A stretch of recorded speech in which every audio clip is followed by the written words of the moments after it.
All right. What's up, everybody? How you doing out there? Welcome back to the show. This is last week's fights. My name is Thinker St. James, and tonight we have a jam-packed show. We are going to be doing some of our predictions for UFC Fight Night, Adesanya versus Imavov, and going over a lot of events that happened last weekend, including BKFC, Karate Combat, PFL, and a little bit of the GFL draft. And to do all of that with me, as always, my good friend, my co-host, the Ohio player, and a man who is apparently looking for a fight himself, Mr. Chase Parton. How you doing, brother? We are on the fucking something tonight. On the ball, man. I'm fucking ready to go. This is going to be a good one. Like you said, jam-packed episode. A lot of different things to cover that I'll probably end up having plenty of rants about. So I'm ready to get this one done. And Rick Allen, I got a different person I'm ready to throw down with. So just hold your horses. Yeah, absolutely. Well, I think that we got to get it out of the way front and center right off the bat. So, out of nowhere, apparently, a little seemingly at least, unbeknownst to myself, and I think most of the Hive members in the Discord, we get a tweet from one Chase Parton a couple of nights ago saying that he is looking for a fight, not only on a pretty large stage if he can get it, but against a somewhat known and I would say slightly controversial member of the MMA content creation community in his own right. So, Chase, why don't you break it down? Let the people know what's going on here. Listen, there's no breakdown. It's just a real humble and honest offer. My boy Crazy Kev out there. If you are ready to put some credentials to your name, you meet me in the pit around August, and it'll be a birthday present for me for when you wake up to see that I'm celebrating everything that I've ever wanted in karate combat history, because I'm going to be their biggest star. And you don't even know what's coming for you. I just hope that you understand you cannot ignore me any longer. You did it once, and the second time is going to be a lot harder to deny. This one is going to get gritty. Damn. Well, I mean, so for anybody who doesn't know, Crazy Kev is a dude who is known, I guess, for interviewing fighters. He's got a decent little platform, mostly known on Twitter. And I would say that both myself and Chase have had odd interactions with him in the past because he is just a dude who's somewhat known for having odd interactions. He's kind of a weird guy to begin with. And so I think that when a lot of people saw this call out, it was not only like dope, let's see this fight, but also like, this dude kind of has it coming from some people. Some people want to see this go down. Some people would like to see Kev have some hands laid on him. Is that an accurate assessment, you think? I think that's pretty accurate. I think Crazy Kev, he is not looking for an opponent, but people are looking for him to have a matchup with somebody. And I might as well be the candidate. I think this is a great opportunity for both of us to get our name in the game, not only on the big stage, but in the pit where I know I can put a master class on. And you think that you got something. I've seen it in the clips, and I know you want to present this skill set that you have to a wide audience, and I know you want people to see you, and I can't wait for them to see us in the pit as long as you are ready to accept this matchup. Tell me that this is not the perfect idea. I mean, I don't think it could be much more perfect. The only person that doesn't seem to think it's so perfect is Kev himself, as he kind of had an interesting response when the initial call out was made. He's trying to big shot you a little bit over here, give you the big time treatment, saying, who the fuck is that guy? That was a little bit of a disrespect to my boy Chase, trying to play the old roundabout ducking game. What are you thinking on that? I'm cool with it because this dude has really been trying to steal my moves for some months now. Now he's got a Discord up, and I first told him about the Discord I was starting. I gave him an outreaching hand, and he denied it. He threw me to the side. He wanted to cry in my DMs about other people. How about you cry about my content, brother? I was making it, and you weren't even paying attention. No, you were stealing other people's content and crying people were stealing about yours. Whether that's scandalous or not, no big deal. I'm just ready for this opportunity. I'm telling you, Kevin, you can make us have something great to talk about in the future, and nobody will be able to talk about you ever again. And I know they love to do it. I see it all day on Twitter. Trust me, I keep up. And I'm, like I said, this is humble. I really believe that you are out here doing good things for the community. As long as you stay on your high horse, keep your name going. But right now, we got something to prove. And I think the Hive has got some things to prove.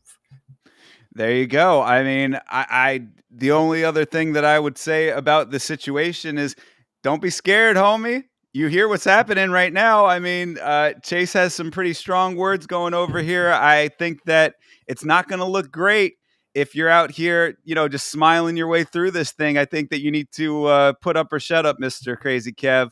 Time is now. So you're hearing what's getting put down over here. The Hive is behind Mr. Parton, and you're going to have to drum up your own support because obviously you see what's coming back your direction.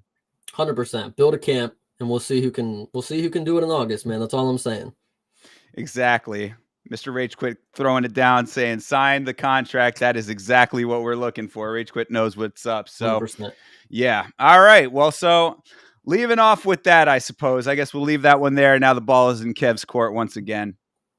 So, moving on to the actual meat and potatoes over here. I mean, we got a ton to talk about. So really, I mean, we've got the predictions we're going to do on fight night here for Adesanya versus Imavov. But I think that we want to start off with some of the stuff that went down last weekend because there were a whole lot of events that went down last weekend. Chase, I did not realize that it was such a major weekend for combat sports without the UFC. Yeah, that is crazy. You could say that is selective booking by everybody else. They saw the UFC didn't have a week off. They said, fuck it, we got to go. First one of the year. And I respect it. But honestly, somebody had to get the hint that there was too much going on. And unfortunately, the one that we'll talk about the least, and we may get back to it in a minute, but the PFL, I think, was the one that lacked the most because of the timing. And that's maybe because I'm on a time zone where it's just not applicable. But 9 a.m. getting up and watching was just not what I could do that day. So yeah, I mean, I guess we could start off with PFL just to get it out of the way because this for similar reasons, was the one that I saw the least of. I would say this was PFL's Road to Dubai Champions Series. That was Usman Nurmagomedov versus Paul Hughes in the main event there. The big thing that we had talked about with this one, aside from the actual fight, is that this was the swan song event for the Bellator brand.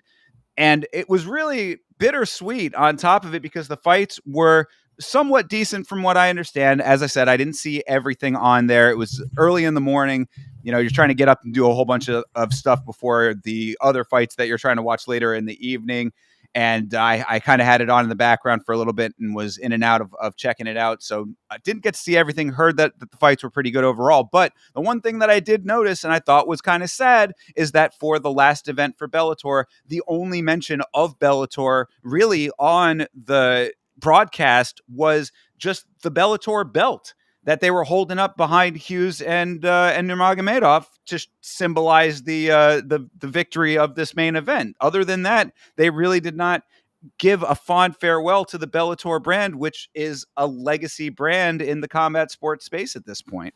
well, honestly, at least you have something, that you have an opinion of because this whole event, unfortunately, I was blanked on. By the time the main event was over, I actually was like, holy shit, I could have even watched it. I felt really bad that nobody was like kind of keeping me up on Twitter or anything. Maybe that's part of it, is like nobody that I follow is into the PFL, unfortunately. But I will say also the only thing that came out of this in my takeaway was that there was a robbery in the main event, unfortunately. So Yeah, I have been hearing that. I watched a good amount of it, and again, in and out a little bit. So it's like it was close. It felt like for at least those first three. The last two rounds, I was a little bit preoccupied, so it was hard for me to get like play by play on it. But it was certainly a very strategic back and forth. It felt like it wasn't really like a solid domination on either side from what I was seeing. So if it was a robbery, then I mean, I would probably have to go back and do a point by point breakdown to get a full on assessment. But what's the prevailing thought on as to why that is? because you can't rob a Nurmagomedov twice. That's probably what I would say. I don't know though, but I Is didn't that really. Yeah, I mean that's really all you can say when you didn't watch the fight, unfortunately. So I suppose. All right. Well, then I guess we're gonna have to leave that one there. Sadly, if you want better breakdowns on some of those, then I suppose you're gonna have to find the few people that were up early for these fights and watched all the way through. The only other major point that I had was early on. It was pretty crazy in the second fight here that uh, what is it? Neda got his arm broken, forearm break. I did That see was that. Yeah, that was pretty wild. It was I guess a kick that went to the arm, snapped both bones in the arm, and almost was reminiscent of the Anderson Silva Chris Weidman leg break in how the arm was kind of flopping around in a place that it does not have a bend. So that was something to behold. Yeah, that was pretty nuts when I saw that. It was pretty, like, when you first see it, you don't notice, and then when you see it in slow motion, it's pretty bad. So hey, shout out to that guy for being able to walk it off. I would have been down to my knees. Oof. Yeah, it was pretty gnarly. So but yeah, other than that, I mean, the other notable name, at least, and one that I think a lot of people have been keeping an eye on for a while, is Vadim Nemkov. He's I think they're welterweight champion. I want to say is that sounding about right? Am I seeing that correctly here? Um, Either way, he is a dude who has been. Weight class heavyweight. uh, Right. Oh, really? Okay, my bad. I thought that maybe I'm mistaking him for a different fighter, but I know that the name has been one that has been touted for a while as a dude who people want to see in the UFC. So, uh, if that's the case, he's 19-2, won his fight there. I think that he's making a good case for himself if all things are being considered with the way that PFL operates and all of these fighters who have been upset with their business practices and whatnot.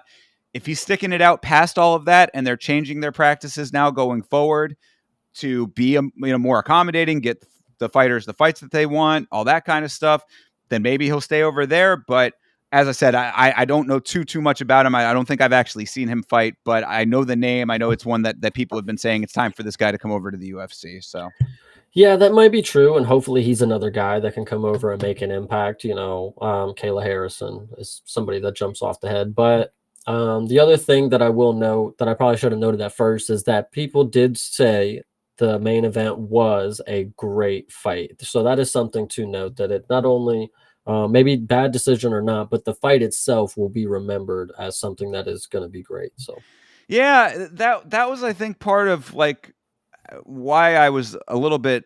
I don't know. I had mixed feelings about that because what I did see of it, again, it was very strategic. It was very much like plotting and a lot of high level movement, I would say, but like it didn't feel like like the. I don't know. In the moment, I wasn't feeling like, man, I'm watching greatness right now. You know what I mean? Like, I guess maybe that's just my personal feeling about it. But usually, I'm pretty. I give a good amount of leeway to these fights and try to see the good in them. It didn't seem like an amazing fight. Again, those last two rounds, I was a little bit distracted, so maybe those were where it really turned up or something. But yeah, it wasn't an unpopular opinion for people to say that, these dudes would not do good or, would not thrive in the UFC per se. But, maybe I'm on the opposite side of social media. Maybe somewhere, some way, there's a scout that's really ready to sign these guys. The scout being Dana, Hunter, Mick, or Shelby. for So sure, yeah. Well, so unfortunate send off, I would say, for the Bellator brand, but it is what it is. A little bit odd too that this one was on Max, and I actually remembered why that was. So earlier well, not this year. I mean, late last year, I guess you should say. Uh, there was an announcement that the Bellator brand had signed a new deal for broadcasting with Max, and that's why this event was on Max. So it is a little bit odd to me that they signed a contract with HBO Max or whatever, just Max, the streaming service, for Bellator content, and then dissolve the Bellator brand. So I don't know how that's going to manifest itself when it comes to the PFL, because of course PFL has a broadcast deal with ESPN. So, I guess we're just going to have to see what content ends up on Max versus what's going to stay on ESPN. If anything is going to go to Max, maybe that contract gets renegotiated or the contract gets dissolved. Just an interesting tidbit on top of all of the stuff that's going on with the promotion, because I distinctly remember that I think it was in a Yam episode. I had thrown a line in there about them signing that contract. So it's like you start something up and then all of a sudden can't come through with the brand that you signed it with. I would think that there's got to be some changes made to that. So something to be aware of. Yeah, like you said, I think it's just unfortunate for us that being that the time was so early and on a jam-packed weekend full of fights that it was. I didn't it wasn't scheduling where I felt like I had to pick one or the other. It was just at a time where I was kind of busy throughout the day and I didn't want to get right up in the morning and watch the PFL prelims type of deal. So, I mean, I kind of missed out. I can say that, but the fight will live on.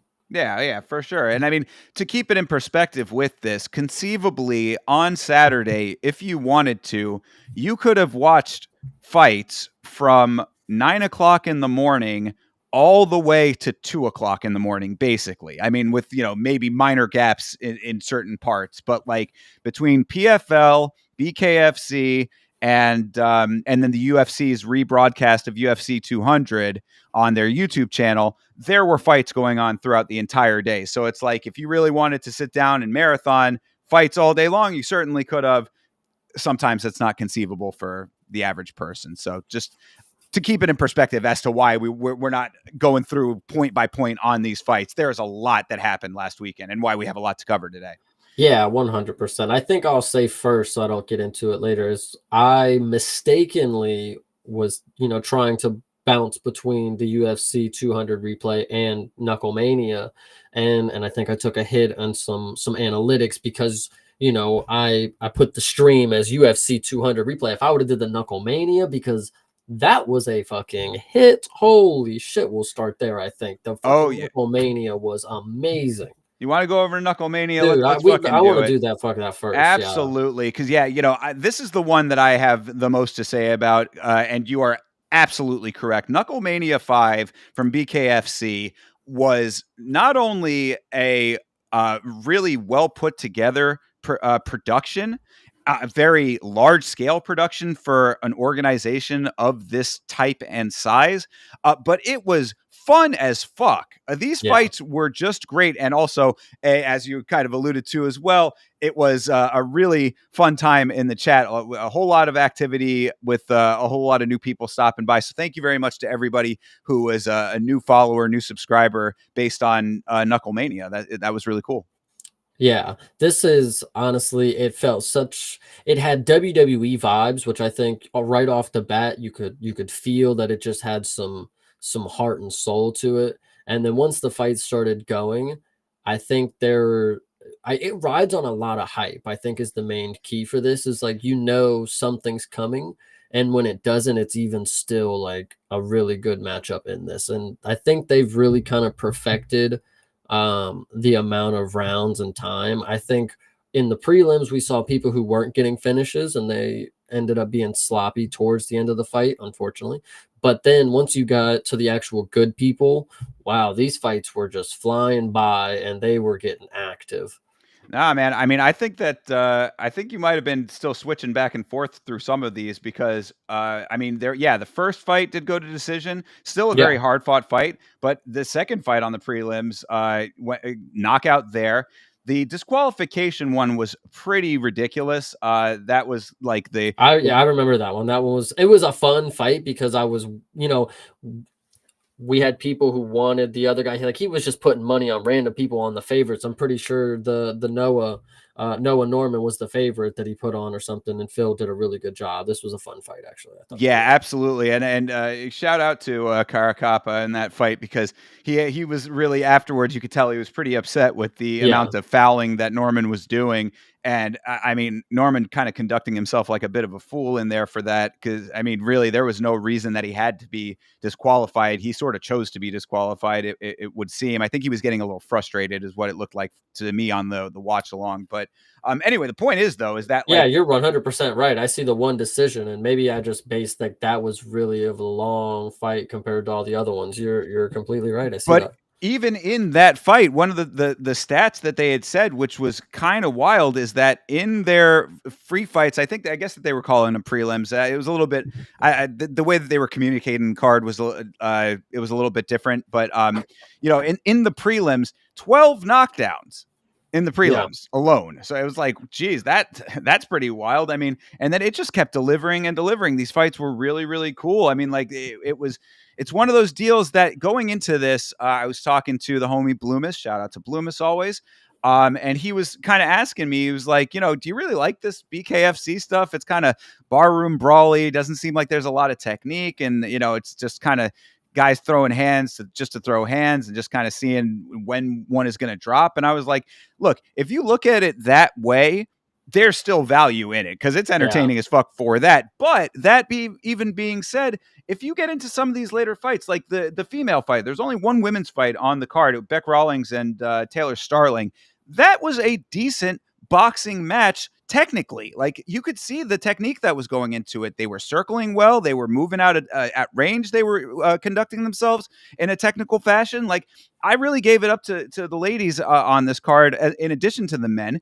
And you saw that there were times where there was actually some like thought put into the fighting on top of the brutality of it. So I got nothing but good things to say about Knucklemania 5, man. I think I had the exact same opinion as Bloomis before I watched it. Like, I'm not saying I wasn't going to watch it because I was very excited for Knucklemania before I knew it was Knucklemania. First off, that's a really dope name. Actually, Yeah. scroll back down for me. Scroll back Sure, down for sure, me. sure. Sorry. But the thing that I will note is that once you actually sit down and watch it, it's not as brutal and as gruesome as the worst picture that you've seen about it, like every time. Like it's really not as bad as like any other mixed martial arts card whenever they get a crazy knockout or whatever. But when Bloomis is saying that there's like it's kind of no technicality, no, it's barroom brawly, I disagree when it comes to you can specifically look at this John Garbarino fight. That dude may as well be the best damn bare knuckle boxer that we have seen because he doesn't get hit. That whole first round, he was the way that he was ducking and dodging. First off, nobody else was doing it. He was getting real low. He was, just not getting hit. And then he just dropped a bomb of an overhand just like one time. Like it really was, it looked like he was putting on a masterful performance compared to his opponent. And then you have the Patrick Brady fight. That one definitely kind of feels like more of a barroom brawler kind of finish, but like that was good. You see stuff like that in the UFC. So like it wasn't anything out of the ordinary. Now the women, I can say if you are a little skittish, the women do go fucking hard in this sport. So they like, dude, they're gonna beat the shit out of each other. Like their faces all battered up after this shit. And actually, there's one more that I want to talk about. If you scroll down just a little bit, there was one dude that showed up on the weigh-ins and he had like shaky ass legs because his weight cut was terrible and he charged at his opponent. Well, the dude got knocked out so bad. It's the one that's like super viral. I know you saw it. I I'm think you're trying talking about the Kane Tomlinson Pat, versus Pat Sullivan. I think it's that one. maybe where he like flipped all over his body and then Yes, yeah, like that's yeah, the dude, one. it Yeah, was when he went bad. around the world. Yeah, that one was horrible. That was horrible, but it was so awesome to see. Like, I can't tell you how awesome all the knockouts made me feel about like watching a combat sport. Like in any other sport, a knockout is like a highlight, yes, and they do give you like exhilaration, But like these, like there's just really, I normally don't be the like super cheery, like getting all up into it kind of guy. But this, you have no choice. I'm telling you, it's crazy. Anything can happen in this. Yeah, that is a great point there, is that anything can happen. I mean, the back and forth of it was also something that kept you really on the edge of your seat throughout the entire thing. Because when I say that there were 12 knockdowns, this wasn't just, I mean, and I'm just talking about the early part. There was way more than that. But I mean, like, the number of knockdowns, we're not talking about just one opponent getting knocked down in the fight. Like there were fights where both guys, you did it. It almost reminded me of Muay Thai in the sense that it's like, there are times in Muay Thai fights where it like the momentum just swings and ebbs and flows in either direction at any given time in the fight. It really felt like that in this. One guy gets knocked down, the other guy gets knocked down. It's like, who's going to be the one to really drop, like that type of thing. And that really kept these fights very exciting and very entertaining. I'm glad that you brought up Garbarino and Brady actually specifically Oh, because yeah. um Oh, I was gonna say, sorry, I didn't mean to interrupt you. Yeah, sorry. I thought you were gonna bring up something else. My bad. no, you're good. But I did want to mention that both Garbarino and Brady are friends of the homies over at Fight Show. So shout out to Checkmate Entertainment, those guys, Checkmate MMA. Garbarino was on their show. Garbarino was a huge favorite in this event, minus 2,000 favorite. So obviously you hope that that's going to come through.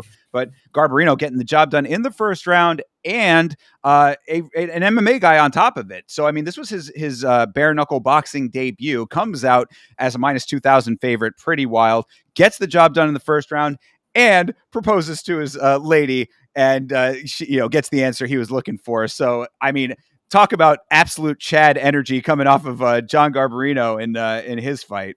Yeah, that was exactly what I thought you were going to say right off rip. So I was going to bring that up. Yeah, definitely a fun time to see him be able to have that moment. Obviously, first round knockout in bare knuckle. I didn't know it was his debut, minus 2,000. I didn't know any of that, but I do know after watching him, he's probably going to be one of the better ones already. I can tell. So Yeah, and I mean, I can't say I was sworn to secrecy, so I'm going to leave it at this. But there may be some interesting fight news coming from him, about him in the near future. But I'll let the proper channels let that get out when it's yeah, time for crazy that. Kev don't miss. Yeah. Well, he's certainly missing right now. Well, where's that boy at?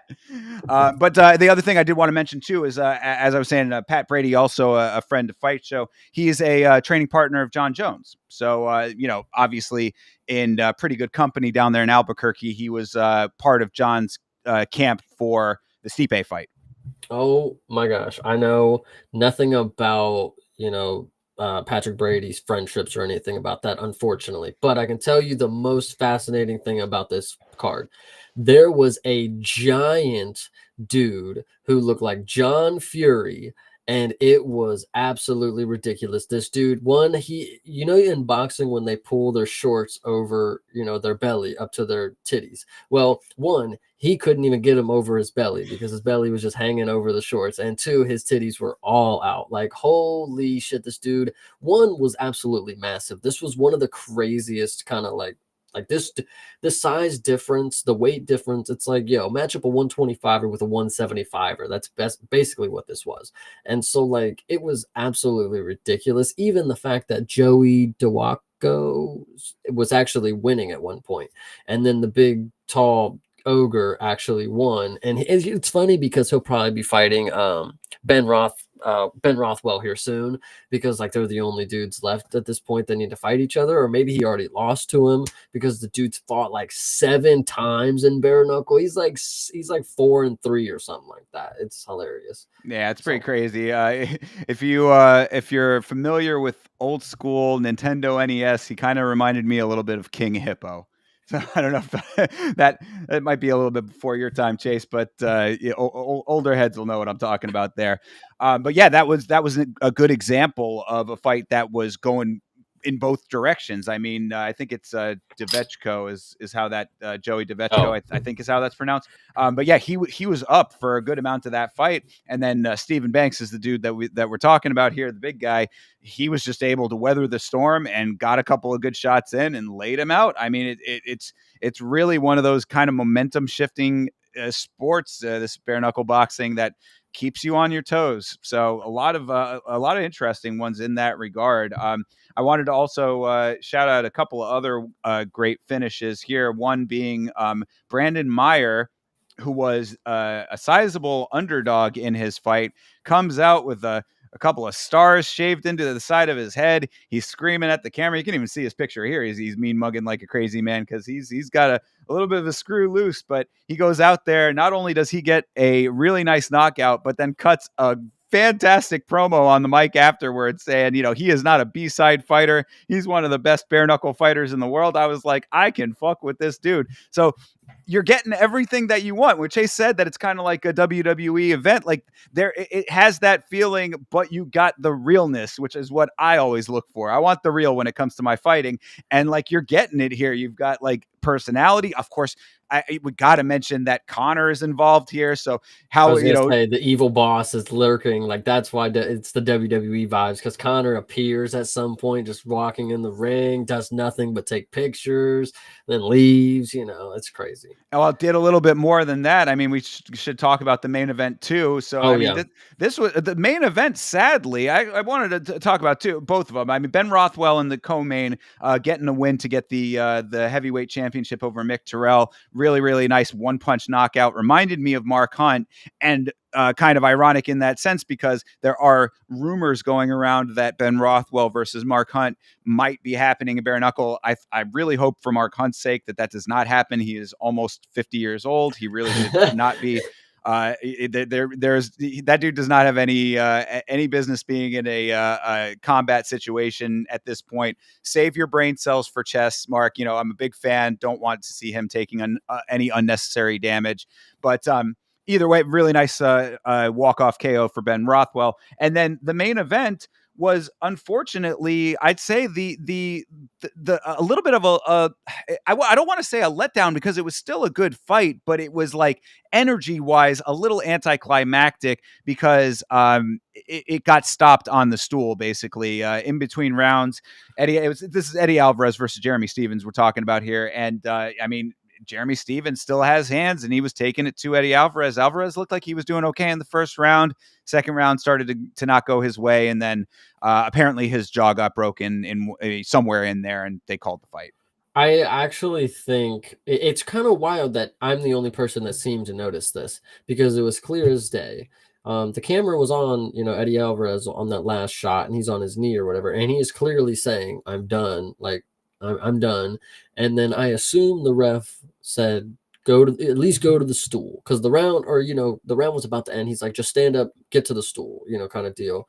And then at the stool, that's when they called it. So it wasn't a TKO, it was a corner, stoppage or whatever. And I think, in my opinion, I don't know how I'm the only one who saw Eddie Alvarez say, I'm done. Like, I'm calling it. But that's what I saw. So yeah, I mean, it's kind of hard to gauge all of exactly what that is in the moment. It could have been interpreted as or perceived as, like, I'm good. And then that happened or whatever. Alvarez is as tough as they come. So it's like, true. I highly doubt that he was going to be like, no mas, you know what I mean? Like that's just not the kind of guy that he is. But He did suffer a broken jaw. exactly. Yeah. And it's like, no disrespect to him for the way that went down. I mean, the shots that he was taking were super heavy. I mean, I had him on the parlay. It was unfortunate for me because I got 2 out of 3 on the parlay, which really would have been nice to have him pull through, especially also being a Philly guy. And this took place in Philly, one of, if not the largest combat sports event in Philly. It sold out the Wells Fargo Center, which is a very major accomplishment for an organization in the combat sports space that is not marquee boxing or the UFC. So big shout out to BKFC for that one. But it was just a little bit anticlimactic just because of how great all of the other fights had been on the card. It would have been nice to have had like your one last hurrah in triumphant either knockout or however it would have finished. It would have been a little bit nicer to have it capped off with a bang instead of a little bit of a slight whimper in the way that went down. But I don't think it took too much away from it. It really couldn't have with the amount of action that was on this thing. Well, and I think shout out to Elite in the Discord. I think he made a crucial point that he didn't even follow throughout the card. He said right before he was pondering bets, and he said, "Can you even be a heavy favorite in this sport? Because literally, it's more likely that anything is possible in this sport and this promotion." And then we go through this card, and there's just so many back and forth. Even when you get to the co-main and the main event, it's like you get a co-main with Ben Rothwell, who's like a plus 200 dog, in my opinion, the freest money ever. And then you get to the main event, and then Jeremy Stevens actually is the hardest hitting 145er. So it is pretty crazy, Yeah, absolutely. And the one last thing that I have for this, in victory for Jeremy Stevens, of course, Connor, who made the entire press conference about himself, showing up to the press conference an hour late, and then cutting a pretty decent but a little bit unhinged promo to sell the event in the presser, kind of makes it all about himself in the finale of the event as well. Jeremy Stevens is accepting his victory. He's getting his hand raised, and Connor comes in, starts pushing and shoving, and saying that he wants the fight with Stevens in bare knuckle. Which what I had said. So well, to be pragmatic about it a little bit, what I had said about that is I think that casuals I don't think are going to care one way or another. If Connor's fighting, it's going to do numbers, right? Like if they actually do book that fight, if they're able to, there are two things that kind of go for it, because as you might recall, Connor and Logan Paul were being rumored for a major mega fight over in India. That was the rumor that was circulating for a while there. Turned out to be completely unfounded. And then also, I think that it had also come out that Dana put the kibosh on that one as well. So the difference here, I think it has two things going for it. One, David Feldman, who is like the Dana White of BKFC, had actually met with Dana at one point to kind of discuss promotional elements of the two organizations. So I don't know what came out of those discussions. It was kind of closed door dealings or whatever, but there is a relationship there at least. It's not like they're bad blood type situation. They're not like super rivals or anything like that. Two, actually, so I guess three things. Number two, I just found this out today.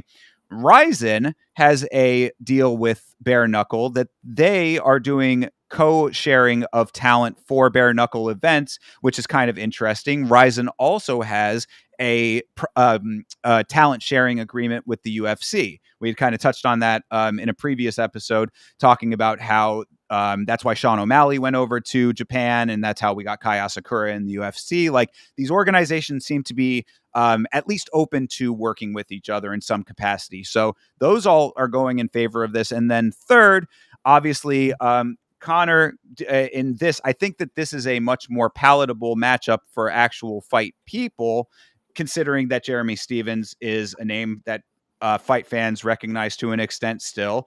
The "who the fuck is that guy" meme will live in infamy, so there's a little bit of history there. I think that it would actually be a fight if it was the two of them, and bare knuckle, there's very little that you can hide. So I think that all of those factors kind of going into it make that a somewhat plausible and more palatable matchup potentially if all of the stars could align for it. Yeah, I think this one is just crazy that I find it ironic that the inauguration happens. Connor goes, Logan's there. Presumably Dana's probably there. I didn't see pictures, but then the fight in India is now off. I'm not saying Dana pulled the trigger in person, but they must have ran up to him like little brothers and like, "Hey, Dad, like, can we go? We're going to India." And he's like, "No fucking chance, Connor. You're not doing anything, brother. Not getting anything." So Yeah, well, he's certainly doing something, but yeah, true. it ain't fighting in India.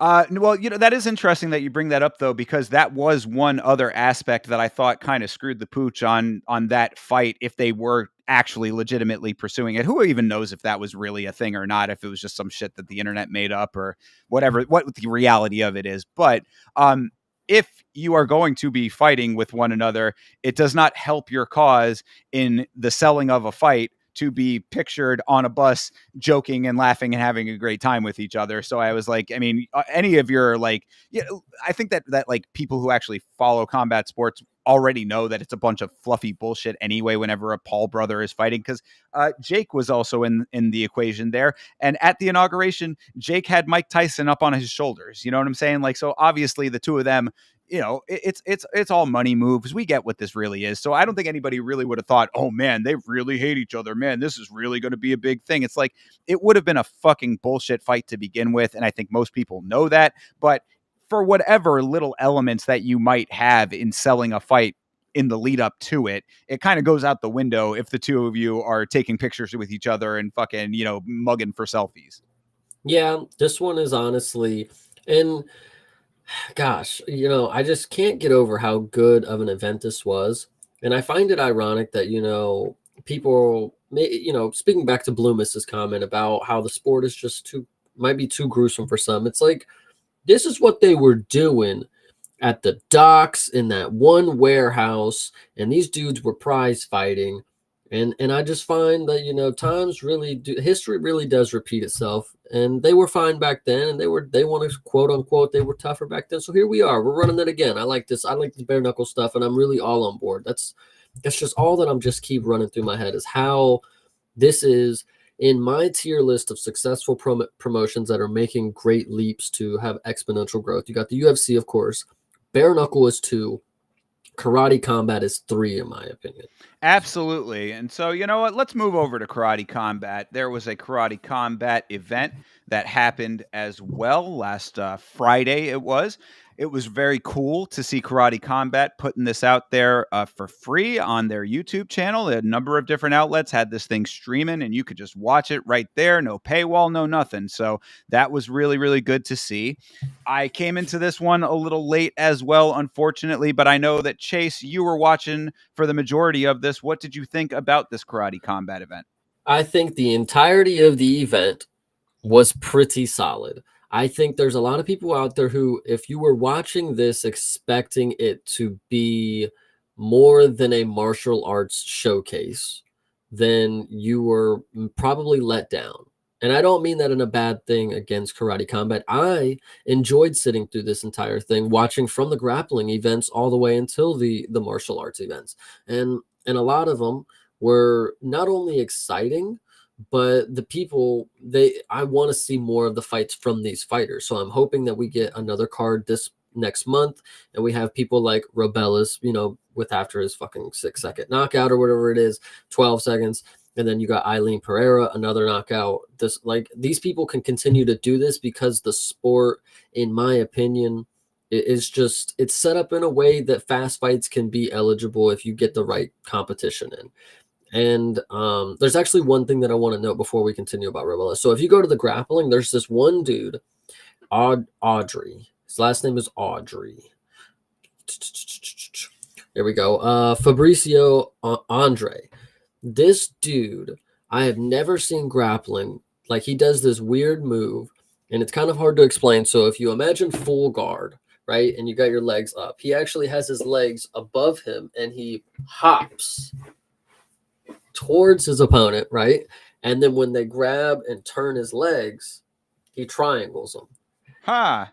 And it's like his move. And I don't know, does it say did he win, or how do I see this? Did he win? No, he lost. I think that the green is the winner. Yeah, okay. So yeah, he And did not win.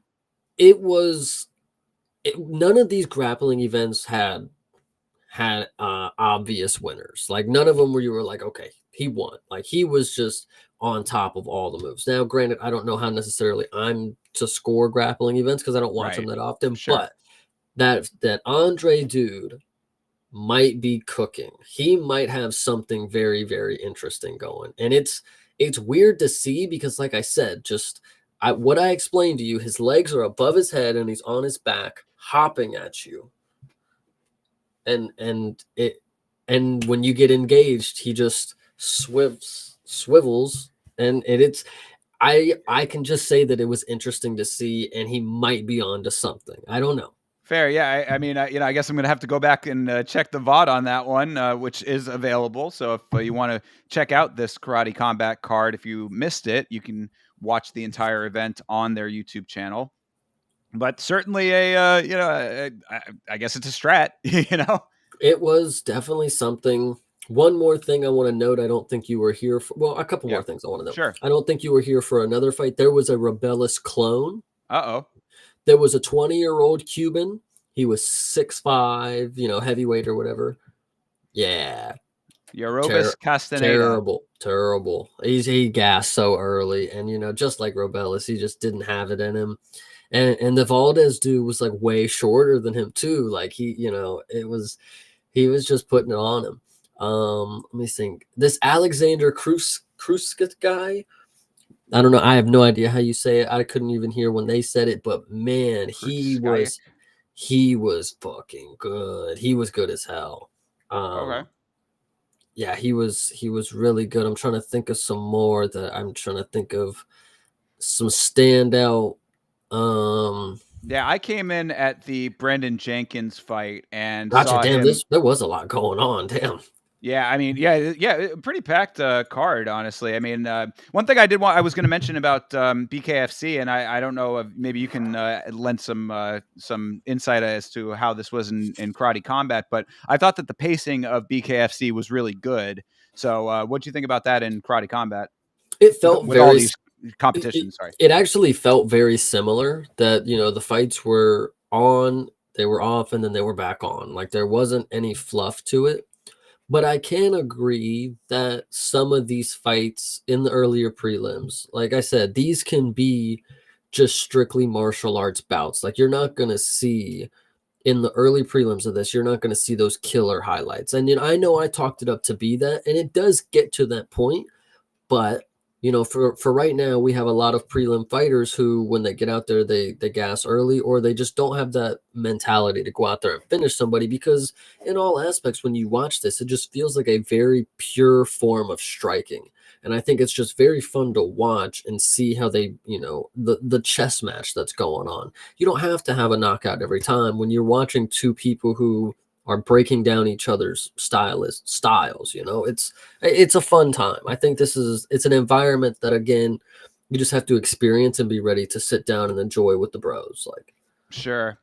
Yeah, so I mean, of the other ones that I was around for, like I said, Brendan Jenkins was doing his thing. Got to see Brendan Jenkins fight in bare knuckle MMA live, and met him. Very nice guy.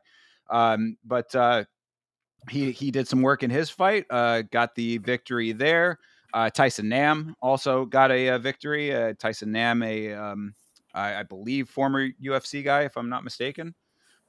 So cool, work there too. And then of course we definitely saw Robellis do his thing very quickly. That dude is the same as he ever was in the UFC. He is just swinging around those huge tree trunks that he's got for limbs and knocking people out very, very rapidly. I mean, that fight was about as quick as it gets. yeah, And then the Pereira fight was the only one that for me I felt a little bit kind of iffy about, only because it seemed like a very quick stoppage in that fight. yeah, I can see why you feel that way. But in all honesty, Eileen, she's an animal. She was gonna get up and knock her down again. Maybe he was saving her from preemptive. I hate it, but listen, Eileen, she's built different. One thing I will note also, the disqualification to the elbows, back of the head part with Ilias and Lucas Martins, Oh that yeah. that was definitely a weird moment. You can tell that the promotion is still early in its lifespan, because they don't know how exactly to handle weirdness. We were unsure what was going on. There wasn't a translation being told. There was just people being confused. The pit's opening. We find out the pit can open, so it was an interesting time. Oh, speaking of the pit opening, which was a weird thing to see. Another thing that was fucking weird, and also early in the lifespan of the sport, Robelis de Spain's flag wasn't even out of the pit when he got a knockout. It was just laying in the corner of it. Like, how unprofessional does that look? But Yeah, well, I whatever. mean, and also when you were talking about the pacing and saying like it was, kind of a no frills sort of presentation, I was like, I mean, there were a couple, because we saw the presentation of that piece of artwork, which, nothing against the art. The art was certainly nice. It was just an odd thing to take a chunk of time out of your event to showcase this piece of art. There was that, and then in the main event, this Shazayeb Rind is from Pakistan. Pakistani champion in the organization. Cool. Shout out to Pakistan, somewhat of an underrepresented nation when it comes to combat sports currently. So nice to see some representation there. Gets his victory. And then afterwards, we got a whole dance number, which was Mhm. kind of cool to see. I did enjoy it, but just somewhat unexpected. Listen, that's confidence in your champ. That's all I gotta say. Pakistan knows how to. They brought the whole dance party and said he's gonna get it done, and you're gonna dance afterwards. Speaking back, well, actually, I will say I would have had my Pakistan flag but UPS clearly don't know how to deliver stuff. So we'll try again tomorrow. But one thing I will note also about the art is I think it adds to the environment and like the vibe. So like when you look at the pit, right? It kind of gives you the vibes of like a skate bowl, right? And then when you have everybody crowding around it, and then you have the drones flying, and then you have people presenting artwork, and the environment is just legit. Like I just think when I think of the UFC, right?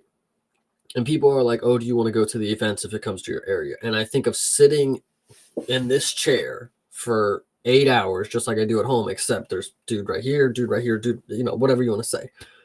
It just doesn't sound appealing when I can do it right here.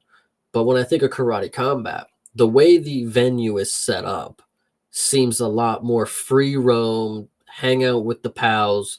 Fights are happening and you're at eye level to everything, not sitting up in the nosebleeds. And I know it's more like VIP access kind of feel too, but like that's pretty dope. I really like the karate combat. I'm on my way to an event. Like, damn, I'm coming. Absolutely. And there are a good amount of karate combat events in Florida. In fact, this event that we're talking about right now took place in Miami. So next time that it is somewhere that I can make it out to one, within reasonable driving distance, I will certainly try to make it out to see it live myself. It definitely seems like a vibe. Yeah, 100%. But like I said, man, it might get pretty pricey because this is kind of VIP section kind of deal. I don't know if you guys even saw in the highlights and promotions for the card that they're showing, and like they're showing older cards and highlights. There's one venue that they had where it was literally on a skyscraper in like the top row, and you can see the whole city from it. It's like they just know how to put on a venue. And I know that's not going to last forever. That's why you guys got to understand that you could have an experience that not everybody's going to have. When this gets to 15,000 people venues, like bare knuckle, I mean, like you got people getting higher and higher that are not going to be able to see. So right now, take advantage of what you got. Karate Combat is the place to be. And potentially could be the place to see Mr. Chase Parton fighting in the future. So we'll have to see what happens with that. But yeah, so I mean, good stuff from Karate Combat. Good times had over there at that event. Certainly a fun presentation and some decent fights. Yeah, like I said, it wasn't as good as I maybe talked it up to be. I can be honest there. But this is still an early on promotion. Karate Combat 52 was very good, and unfortunately, not unfortunately, but it is just to note that Knucklemania 5, like they're on their fifth event and they've seemed like they got something fucking going. Yeah, they're Karate cooking. Combat, the Karate Combat, while that their 52nd event, give or take, they're not far off. There's good stuff here. It doesn't feel like they're eating away at themselves. For sure. So, that is where Karate Combat is at.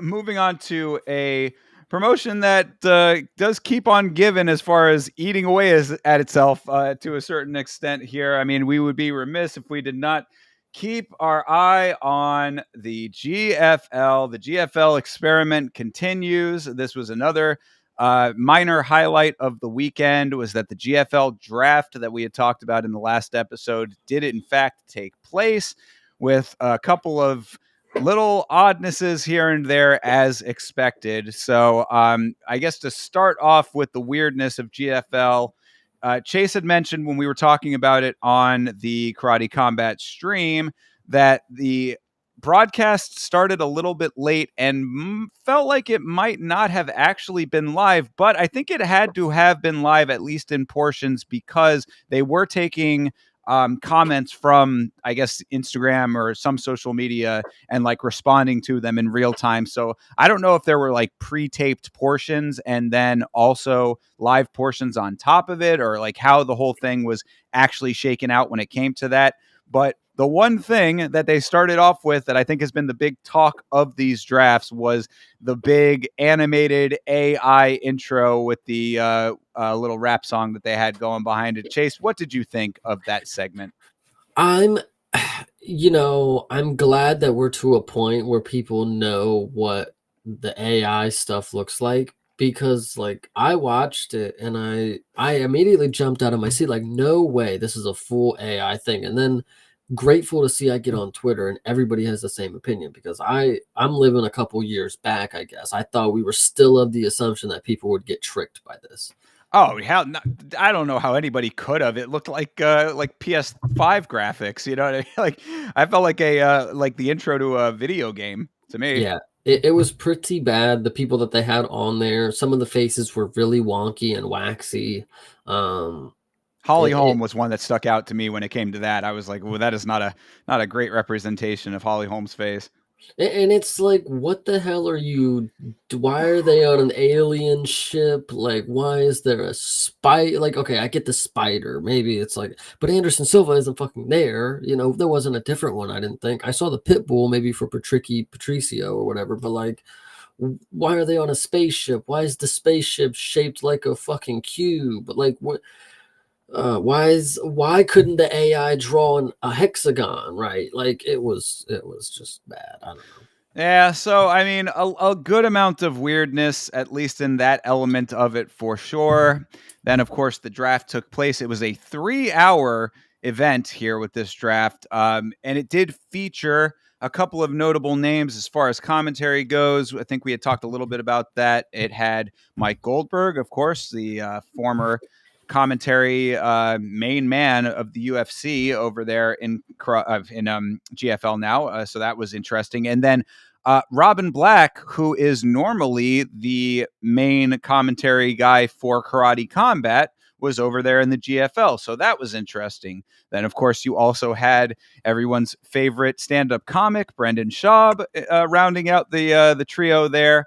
That was an interesting element of it. So everybody was kind of playing their own little role in this presentation. And of course, you had a lot of interviews with these fighters as they're being drafted to the 6 teams that comprise this organization. Yeah, this was definitely not my favorite thing to watch. It was 100% stupid, but I watched it and I made a lot of jokes.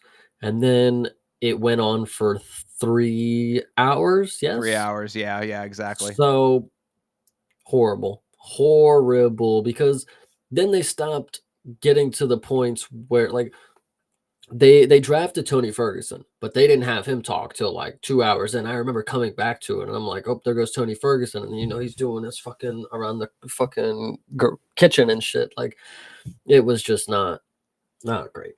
Yeah, so I mean, there's really not all that much to say about the draft itself. I mean, pretty much as I described it is what it was. It was, them taking fighters onto these various teams, interviews with the fighters. That pretty much sums it all up there. But one thing that we had covered a couple of times before and continues to be an issue with the GFL is what we are calling phantom signings. That is where fighters are being announced as signed to this organization essentially without their knowledge, it seems, or definitely without their consent. And one of the more notable ones that just came out recently, almost in the midst of this draft happening, is one Rashad Evans here. So you can see it says, without my consent, Rashad Evans denies signing with GFL as he prepares for Rampage Jackson rematch. Now, that was the big element of all of that, is that him and Rampage Jackson are slated to be doing a boxing match. And Rampage came out and said, it's a little bit weird that Rashad is being announced for this GFL thing when I'm supposed to be fighting him. Rashad comes back and says, I don't know anything about this. They're putting this out there without my knowledge, without my consent. So this has happened now. I mean, I think that we're getting into like the double digits with this at this point, it feels like. I mean, I can't name every single one of them off the top of my head, but it's a lot of fighters who have been saying, what is the GFL doing? Why is my name involved in this? To the point where other organizations have been coming out and putting out statements about it. Octagon is a notable one with that, where Octagon specifically said, keep our fucking fighters' names out of your mouth because they are signed to us and that's an exclusive deal. So GFL continues to have these odd stumbling blocks, which make it very entertaining to keep an eye on. Yeah, I agree. It's wild, wild west of MMA, you know? That is absolutely what it is. So that's really all that it is with the GFL right now. We're, of course, monitoring it. And I had said on the BKFC broadcast that I'm going to be doing a breakdown of the draft. I wasn't able to get that out in the time that I wanted to. This, just various life stuff going on that kept me from the schedule I wanted to keep for that. But I'm still going to try to do that this week. So keep an eye out on the channel for some more coverage of the GFL if you're as fascinated by it as we are. Yeah, 100%. This one's going to be interesting. And like you said, we're going to keep up with it, and we'll give you all the updates because there's going to be a lot of stuff going on. It's the gift that keeps on giving so far, I would Yeah. say.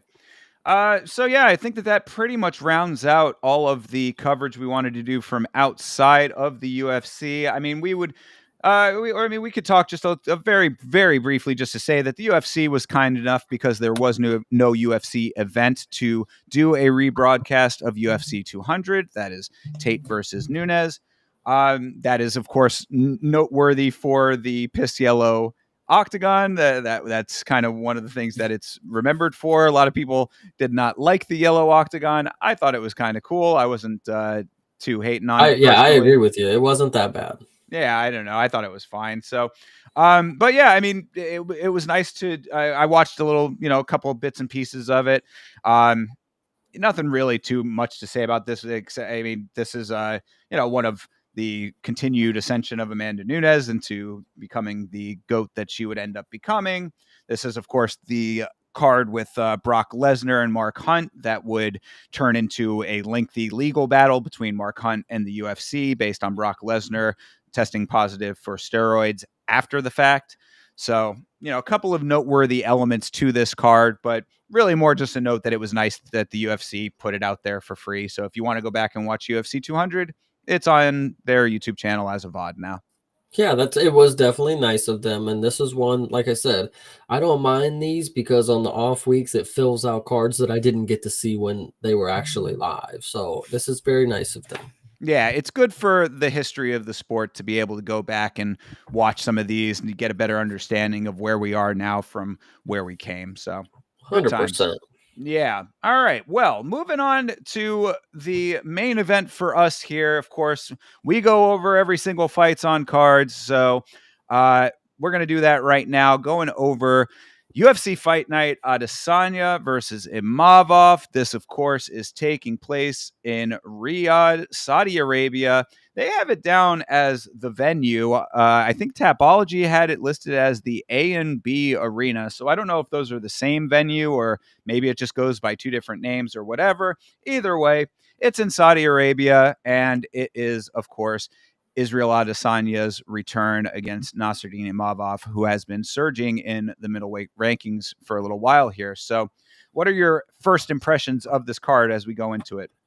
My first impressions are that I looked at this before, and I feel like people were kind of hard on 312 comparing the fight week before it. Like I didn't think it was all that grand, but actually now that I look at it, I'm pretty sure a fight fell through, and that's what kind of shuffled up the order here. But this looks pretty fucking solid. This looks really good. Yeah, they don't have it on ESPN Plus, but yeah, the Tapology page did have it with that Al Sawadi had like two opponents change out, and then I don't think that they ended up rebooking him. So yeah, this is a really solid card overall. I mean, I think that there's a lot of really, really good stuff on here. So um yeah, I mean, really going through it, like, because I did a little bit of research on this one to have the predictions be somewhat in the ballpark of where I wanted them to be, and going through even down to the very end, like the very first fight, I was like, there's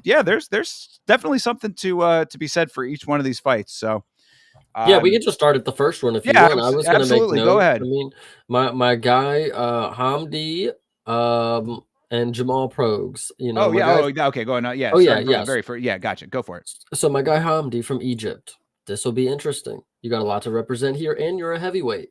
People don't want to give you the props yet. They want to give you the slob title because all heavyweights will get that until you prove that you're not. So go out here, represent what you got. And Jamal Pogues is clearly nothing great. To be honest, bro, this Egyptian guy is huge. Like Jesus. So I'm excited to see him, really. Well, that's the note that I had. So Hamdi is technically 0-1 in the UFC at this Oh point, shit.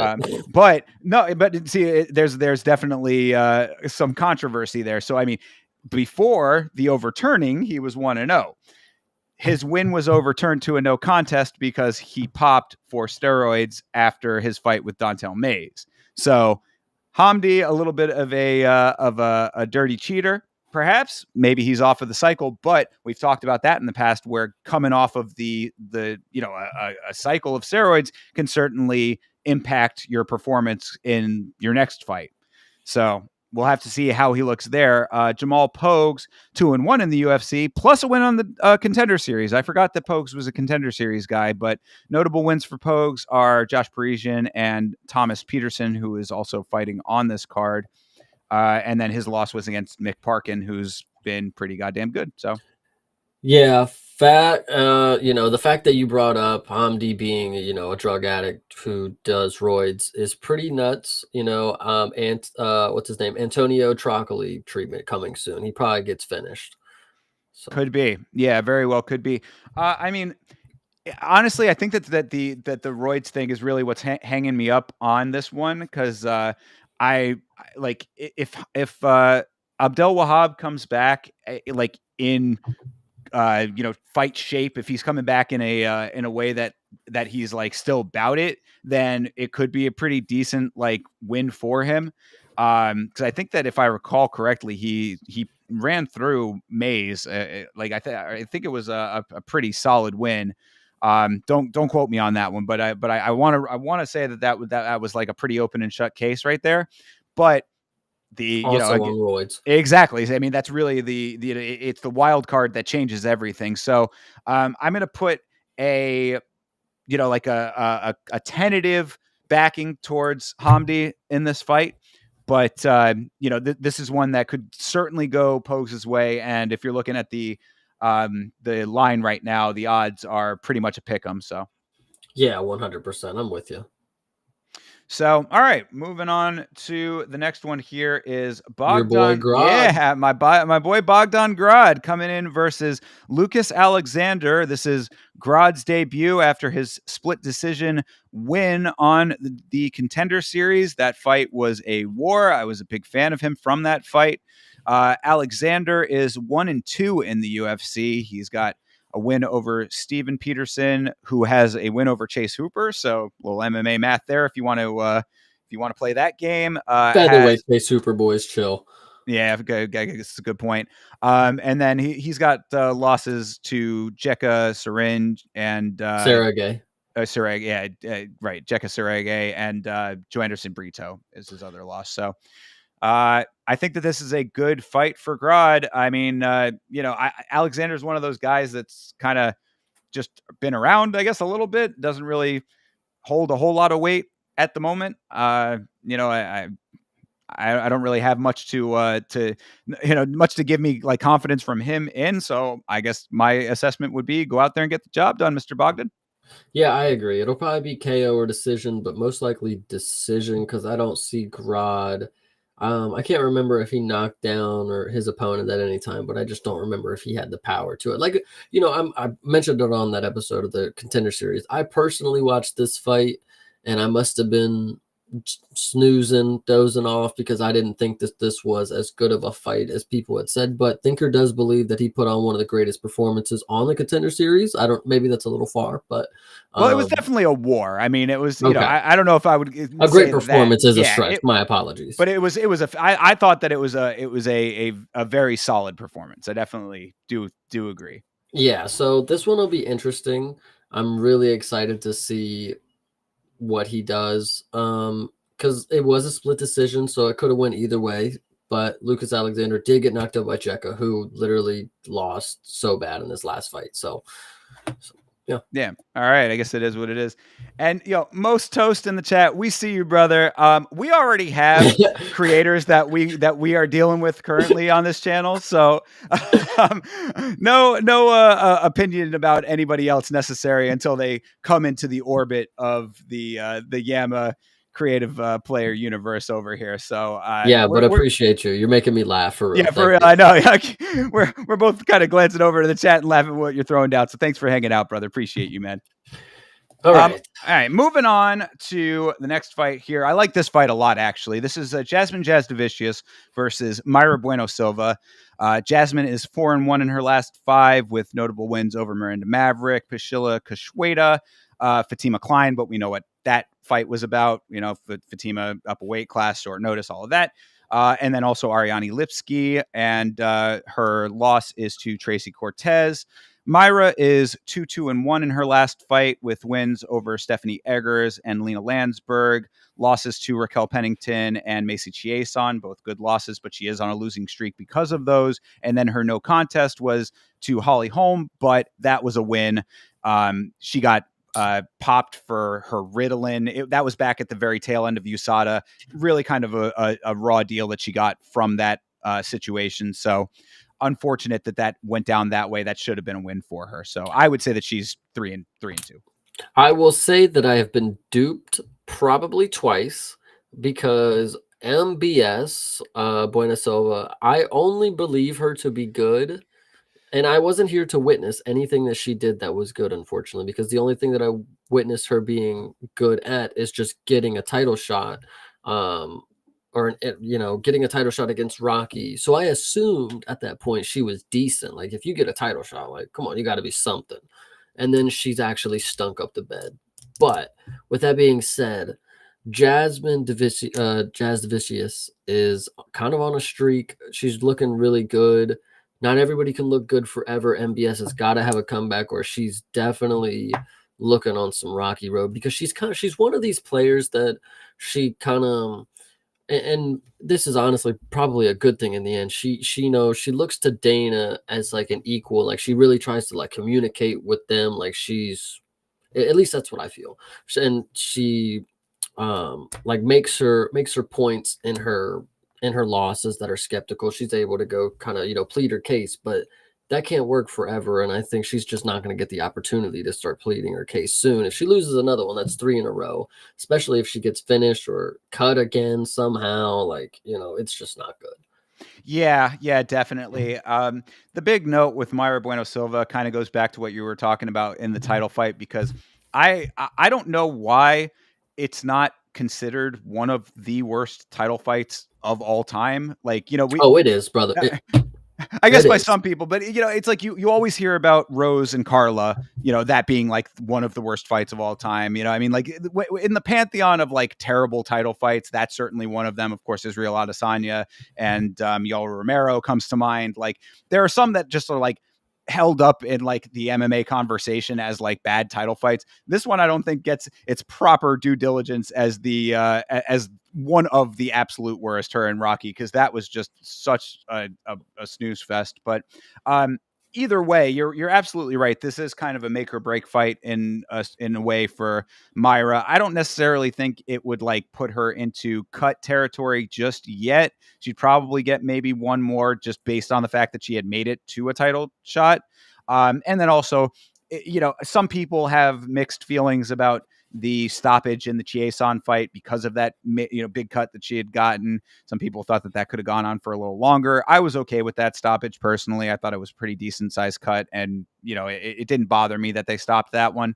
But either way, 3 in a row never looks good, of course. So you're right. She does have a lot on the line in this fight. So I would say that she's going to hopefully be coming into to fight with a lot of intensity and really bring it to Jasdavicius, who I mean, I don't want to discount the skill set of Jasmine Jasdavicius, because I do think that she's very talented, but I don't really feel like she's had a lot of fighters like really take it to her in like a really gritty way. Like she's pretty technical, so she's able to kind of like navigate a lot of the clinch situations and sort of kind of ebb and flow her way through fights a lot. I think that Mayra Bueno Silva is actually a really good test for her in that way, because Mayra will be up in her face. Yeah, I really hope so, because with the plus 190 and Myra really having to make something happen here, I think I might have to go ahead and say put money on her. She might come out with a new mentality, and she does kind of seem like one of those people that she can just bring it to you when she needs to. And I hope she figures out that she needs to do it now.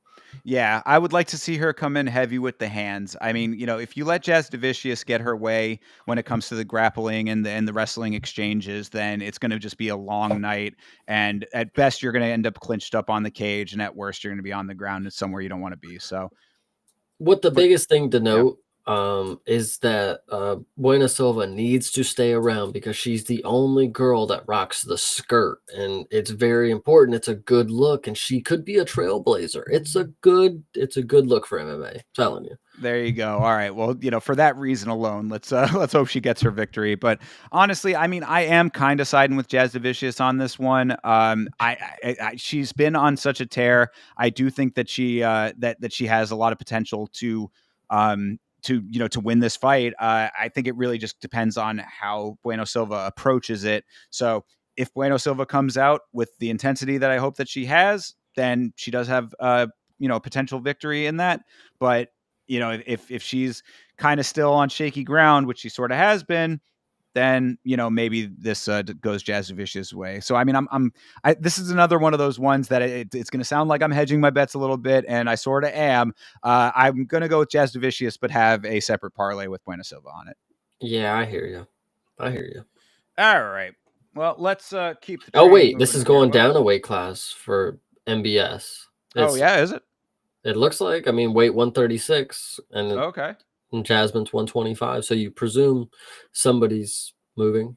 Yeah. I guess so. Yeah, I don't know where what I guess it's taking place at flyweight. So yeah, I guess Buena Silva is moving down. Yeah.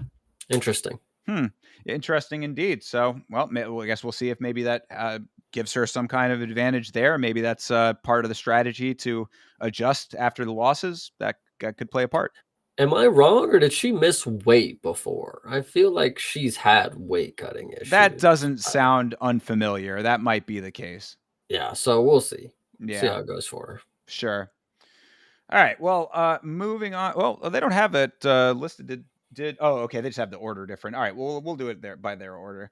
All right. So next up, they have. I think they ended up moving this fight to higher up on the card. But next Yes. up on ESPN's version of the order is Fares Zayam versus Mike Davis. Mike Davis, hometown hero for one Thinker St. James over here. So Yeah, very cool.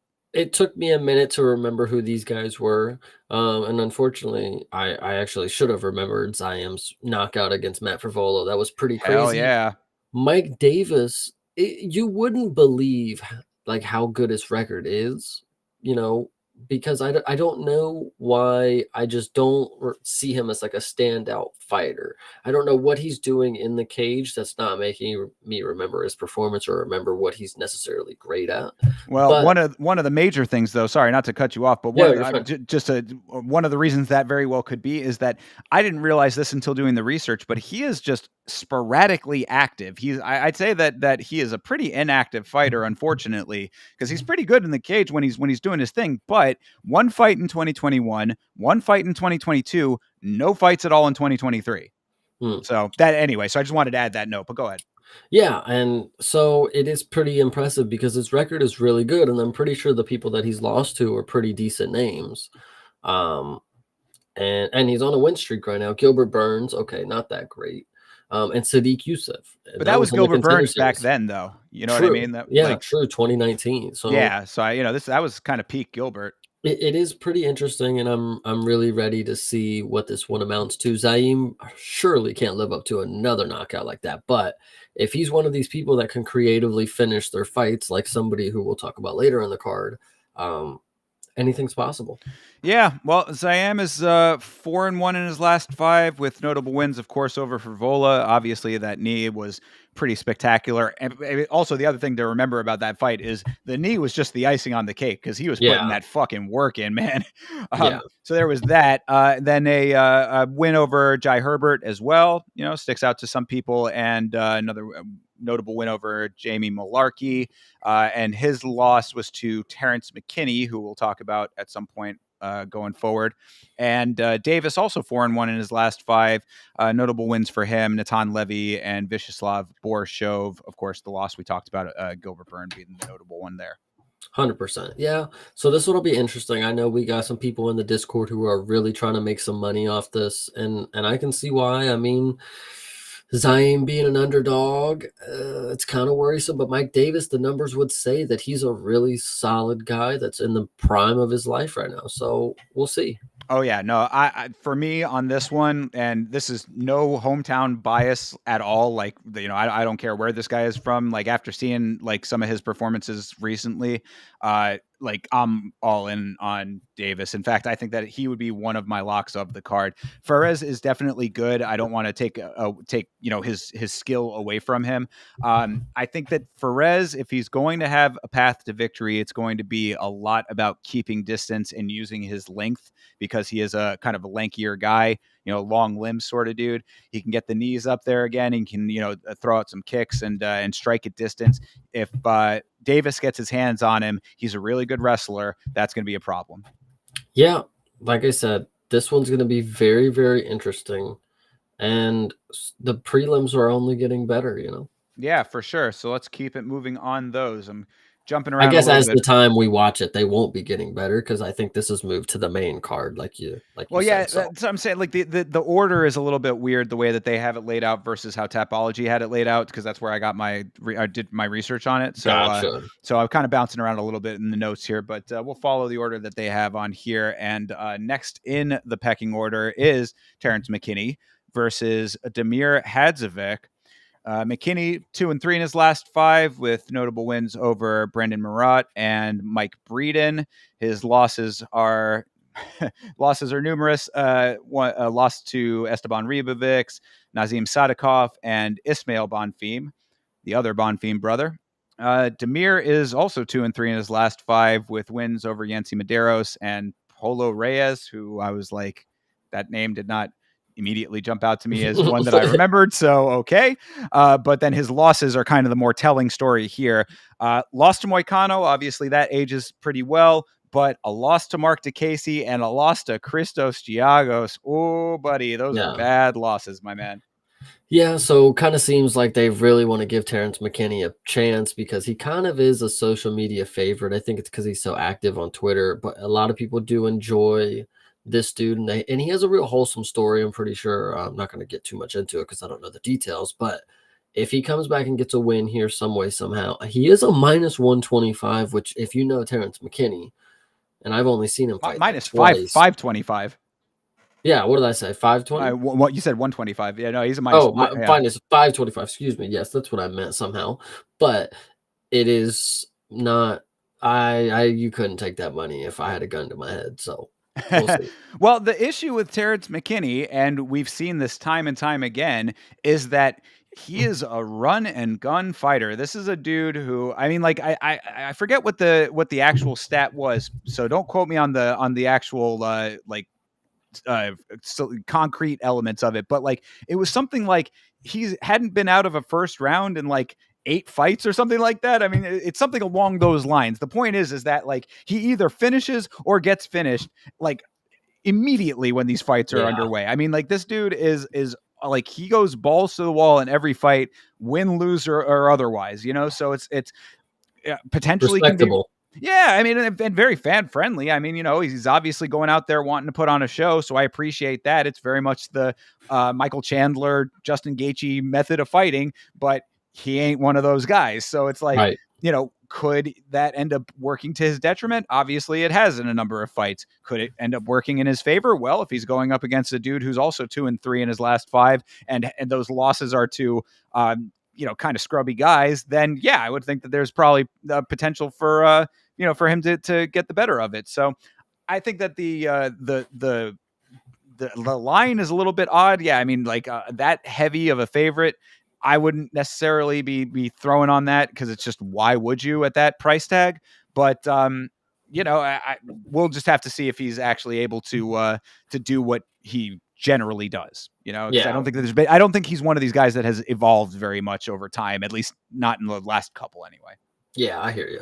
So yeah, we'll see. I don't dislike Terrence McKinney. So I mean, like it's like you're saying, he's on Twitter a lot. You see him in the little corner of the screen when they're doing the Right. Twitter commentary on the broadcast. He always has something interesting to say. So get the win and stick around, because I would think that Hadzovic over here is probably in a little bit of shaky territory, which does suck because he is representing the great country of Denmark. So I'm sure that Bloomis will be pulling for him. Oh, wow. Bloomis don't even talk about him. That's honestly kind of that's unfortunate. He talks about Nicholas Dalby too much. That Damir, I mean, I know he's 38, but like, dang. Well, I mean, I guess maybe there's a reason. Yeah, It's I know, right? not necessarily the best representative of the country. So we'll see what happens with him. But I think that McKinney's probably a pretty decent lock on this. Bet at your own risk, though, of course. Yeah, that one's sketchy. I would not. Yeah. So they still have this fight on ESPN, but I believe that this fight has been canceled. This is, Okay, good, yeah, because I don't fucking know either of them. yeah, Abdul Karim Al Zawadi versus Balaji Oki. Oki, we saw fight. Who was it that he fought recently? That I thought it was God, Christian Kwamba. Yeah. Leroy. Well, yeah, Oh, and lost to Christian Leroy Duncan, but no, I don't yeah. think that is Christian Leroy. Oh, I no, think that's that's the the Scottish. yeah, that's the Scottish one. That's the shout out to our buddy Chris in the Discord, who is a student of Chris Duncan, or yeah, Chris Duncan, Something like Christian that. Duncan. Yeah. But Cool. yeah, he was the one that beat Timmy Kwamba. And Gotcha, yeah, the gotcha. Belgian guy. But as I said, I believe that fight has been canceled. So I Okay. don't, whatever. I guess if it ends up being on the card, then cool. But as far as Tapology had said, that fight is not going to be happening. So Yeah, did know too much about him anyway, so we're yeah. good. And if that fight happens, of course, we'll be back next Monday to talk about all of them. So we'll give you the lowdown on it when we have it. But 100%. rounding out the prelims in your featured prelim slot, Shamil, the real deal, the meal deal, Gaziv versus Thomas Peterson. Gaziv, 2-1 in the UFC with a win on the Contender Series. His notable wins are Dontel Mays and Martin Budai. His loss was to Jairzinho Rosenstreich. Peterson is 1-1 in the UFC with a Contender Series win. His win is over Muhammad Usman. His loss was to Jamal Pogues. They were both on the same season of the Contender Series, by the way. 2023 was both of them, and Peterson won his Contender Series fight with a key lock submission. So I thought that was at least an interesting note to say that he's got some ground game. I would also like to note that Shamil Gaziv also won his Contender Series matchup by submission. So this may somehow end up a grappling match. I damn well doubt it because these dudes, I mean, you can look at them in the picture, guys. They don't want to do anything ever in their lives. So, this will be interesting to see. Shamil Gaziv should have a good comeback. This is a tailor-made matchup for him, even though Thomas Peterson, another young kind of prospect up in the heavyweight division. We don't get him very often, but Shamil Gaziv at 34, we ain't got no more time to waste. So let's get him in Saudi. Let's get him a knockout. Let's get on with it. Yeah, I mean, he won his last fight, but if you're talking about a comeback to entertainment, then that's certainly something that we need because, good lord, his last fight was the Dontel Mays fight, right? Yeah, yeah. Yeah. That fight was. We talked about Raquel Pennington and Myra Bueno Silva being a boring fight.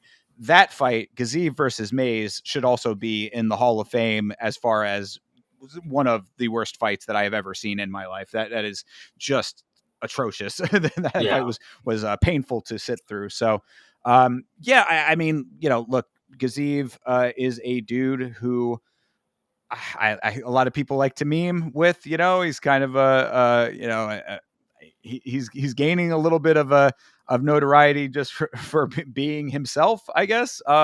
And all of those elements that we're talking about here with that very, very boring performance.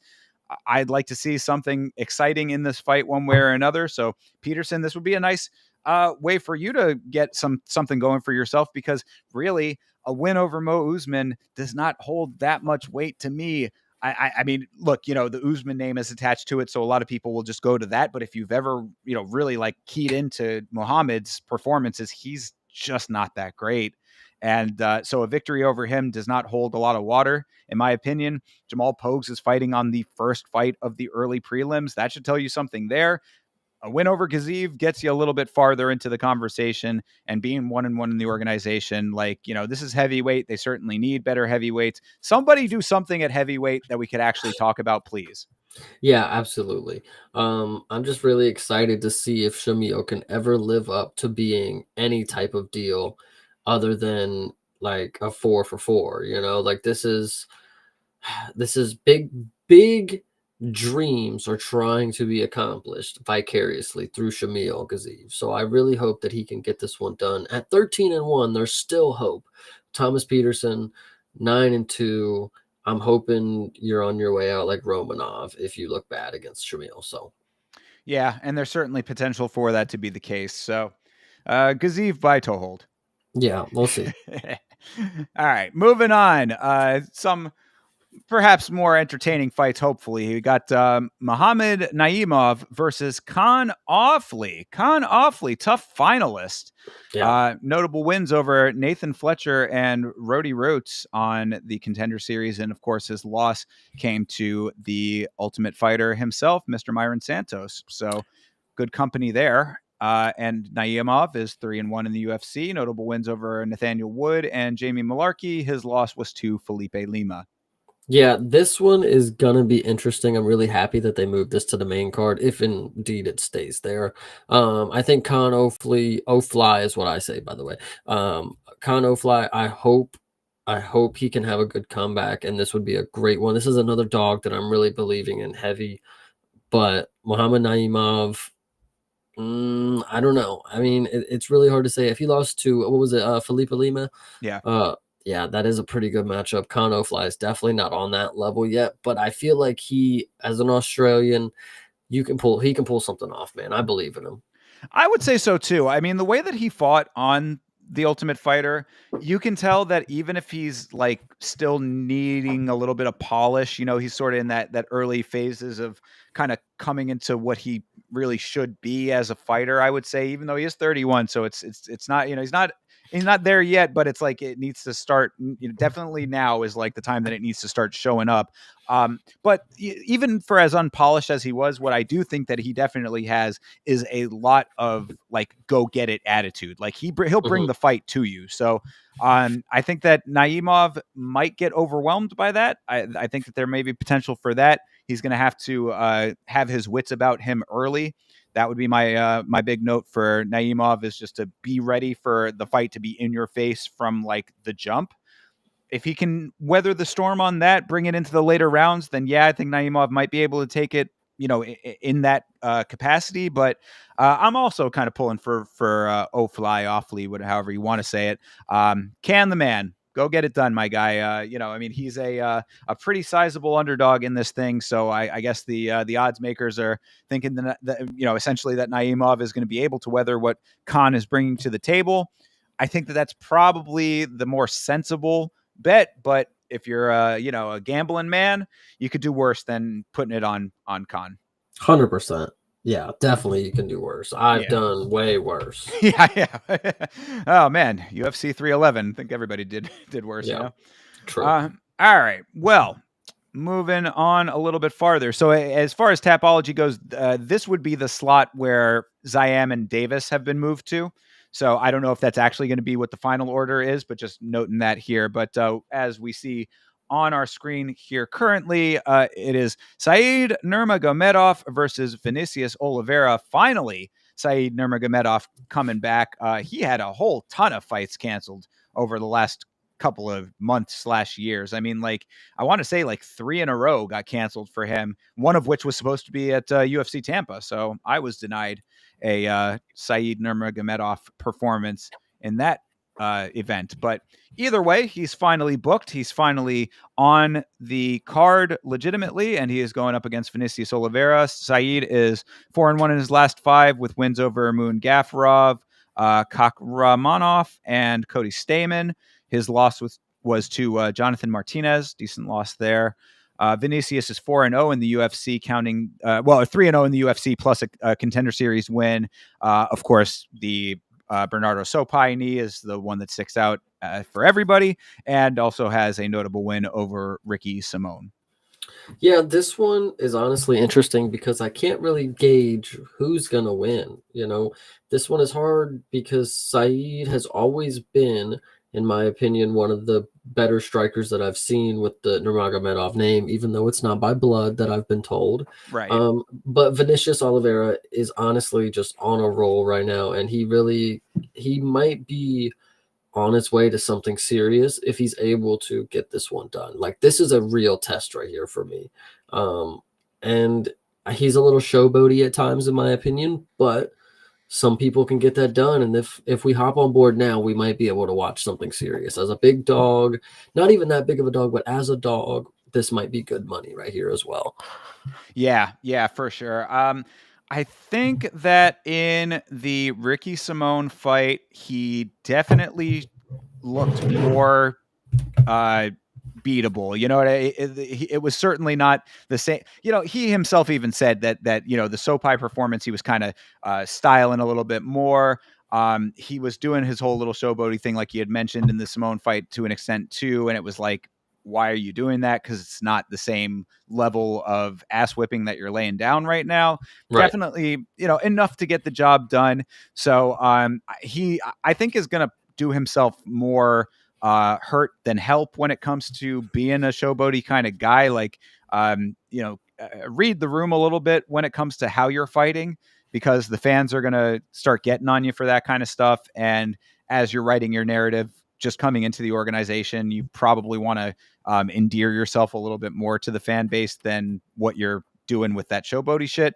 That all being said, there is certainly potential for him to get this win. It would be a decent name, even as you know Chase mentioned. Of course, the Nurmagomedov name is not by blood to Habib, but you know people just see it and automatically it's a knee jerk reaction to it. So having a win over a dude with that last name helps you in you know just a general sense, and it would be a nice way for him to kind of continue catapulting himself. So yeah, you know, plus 155 again, not terrible dog if you're looking to be a little bit risky with it.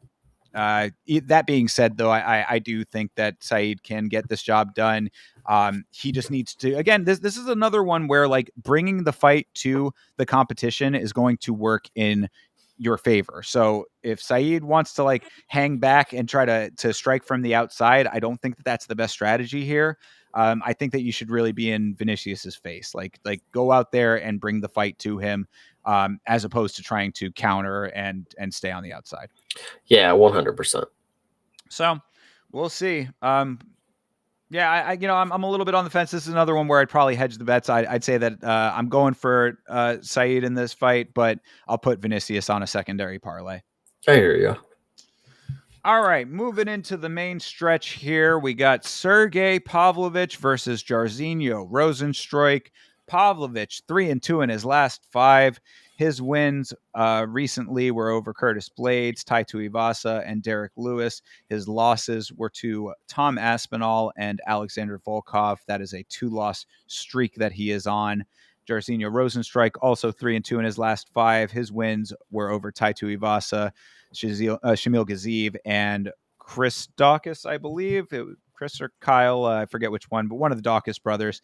And his losses were to Jalton Almeida and Alexander Volkov as well. So some shared competition between these two guys. They have not fought each other yet, but here we go. Can Pavlovich come back, Chase? No, I'm going to go ahead and say that the Russian missile crisis might be just, I mean, he might be cooked, man. Rozenstruik has been looking good on the outside with his kickboxing. He looked not, I can't say rare form because I don't know what form he was ever in, but he does look locked in. Like he looks like he's locked in to get these fights won the way that he wants to. Losing to Volkov isn't horrible on both of their ends. Obviously, losing to Tom Aspinall isn't horrible on Pav's end, but it's a noticeable decline. If you lose to Tom Aspinall and then Volkov, it's like, okay, well, who are you losing to next? So this one is just very interesting. If Rozenstruik is able to keep this up, man, he really does have the mobility of a young guy.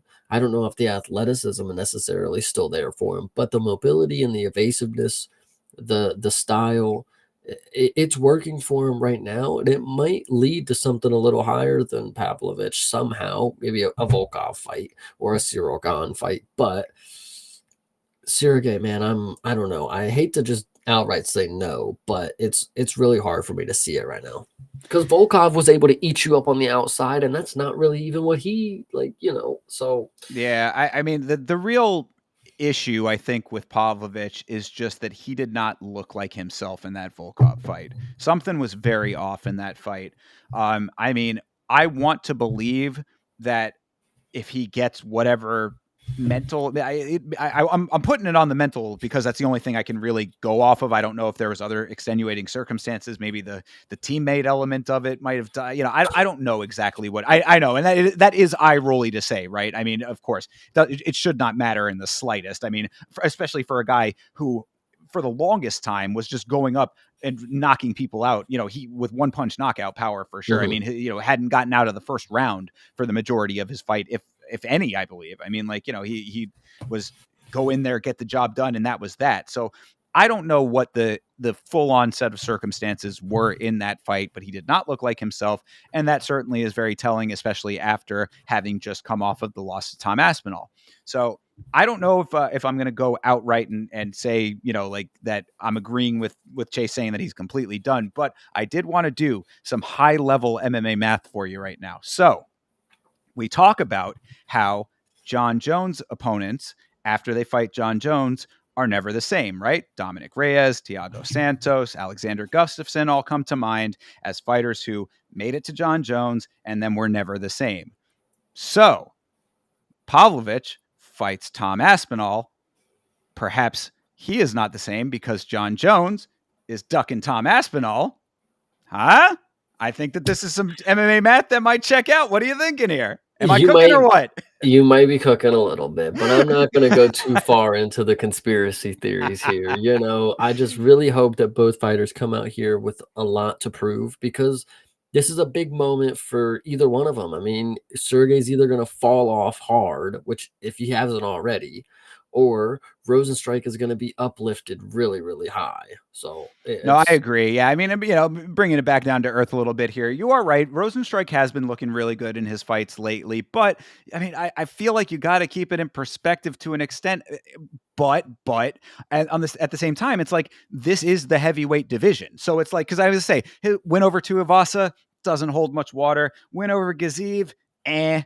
Dawkins brother, I mean, you know what I mean? These are all just kind of meh wins, but that's what heavyweight has become. So it's like, yeah. yeah, Pavlovich's wins are certainly more impressive, but that you're in the same sort of camp. Curtis Blades, loses to Tom Aspinall. It's like, okay, I mean, there's like obviously a hard ceiling here. Tai Tuivasa for Pavlovich as well. We just talked about that. Derek Lewis, very spotty, of course, a fan favorite, but you know what it is with Derek Lewis. It's either kill or be killed a lot of the time. So, I mean, it's an interesting matchup in that regard. I mean, I want to believe that Sergey Pavlovich can come back, get the cobwebs out of the head, whatever was hanging him up in that fight, that he can shake all of that and come back into his old form. I think this would be a really good bounce back fight if he does win this, because Rosenstrike has been doing some decent work. If he does not win this fight, I think that the two of them switch places, like as far as like not only in ranking terms, but like in perception terms as well. Like, Rosenstrike starts to become a guy that gets back into the conversation. He was already in the conversation for a little bit there. I mean, how quickly we forget the time that, when Francis Ngannou was still around, like he was the dude that a lot of people were looking towards to say, like, this might be a guy who could actually get the job done. Of course, that did not happen, but times are different now. Things change, and this could be his time to shine. So this is an interesting matchup for that reason. Both these guys have a lot on the line in this one. I 100% agree. So yeah, I mean, so final conclusion on this one for me. I'm gonna. It's this is a hard one for me to call. I mean, it comes with a caveat, but I'm going to say that if Pavlovich comes back and does not look like he looked in the Volkov fight, if he has it to the point where he is back in his locked in state that he was prior to his losses, then he wins this fight.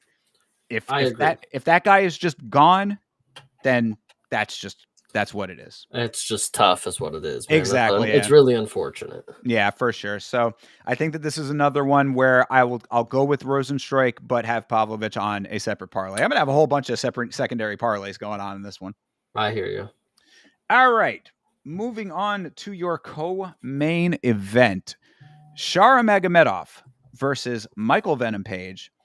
MVP is 1-1 in the UFC. He has a win over Kevin Holland. His loss is to Ian Gary. Shara is undefeated in the UFC. His wins or notable wins, that is, are over Armin Petrosian, Mikhail Olashechuk, and Antonio Tricoli. MVP's most recent win was in a grappling match against Carlos Condit, of all people, which that was just an odd thing that I wanted to throw in there as a just an odd little side note. Does not have any bearing on this fight, but just did not expect to see Carlos Condit popping up in any capacity anymore. I did not realize that he was still competing even in grappling terms. And then B, getting beaten by MVP in grappling, who just got out wrestled, out grappled by Ian Gary.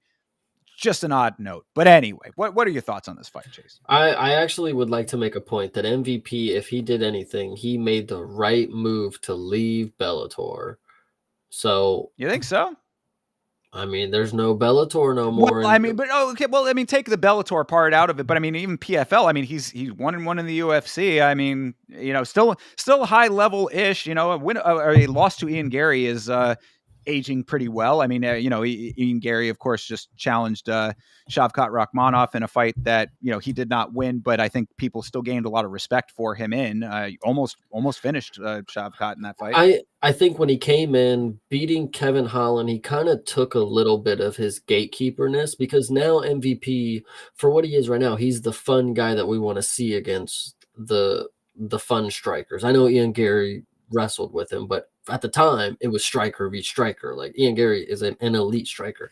Same thing with MVP and Shara. This is a good matchup for him to just come in here. And I don't say he was like not necessarily gatekeeping anybody out, but he's somebody that they throw in there for a specific style against somebody. So I think that's Yeah. important. And this is up a weight class, so he seems versatile. That's what the business loves. He can go back down if he wants, like he said, and we'll see what fun matchup he gets. Maybe it's the Wonder Boy send off. Who knows? Could be. Well, so all of that being said, what's your assessment of this fight? I mean, who's going to win? Oh, Shara's gonna win. MVP's 37. All right. Well, I mean, just going off of age, you don't think that the elite striking of MVP is going to be able to beat the fucking weird spinny shit of Shara? No, I'm gonna take Shara again. I don't know why we're gonna be surprised, because he really is like, if he had two eyes and was knocking people out, we would all be like okay with it. We'd be like, wow, look at this guy. But it's the fact that he's got one eye leaves you to believe that he's not as good as he actually is. But he is finishing people. Like, it's not like he's just going out here and getting some fluke stuff. Like, he fought 3 hard rounds with Anthony Trocoli and bounced his head off the cage. He fought a good 2.5 rounds with Armin, not Sarukian, Petrosian. Petrosian, and bobbed him hard. So I'm just 2 saying, times. like, Yeah, double bopped him. exactly. Like, so, like, Shara really is him. MVP, maybe at one time, if the right people were watching him, and he did have his time as the charismatic, creative striker.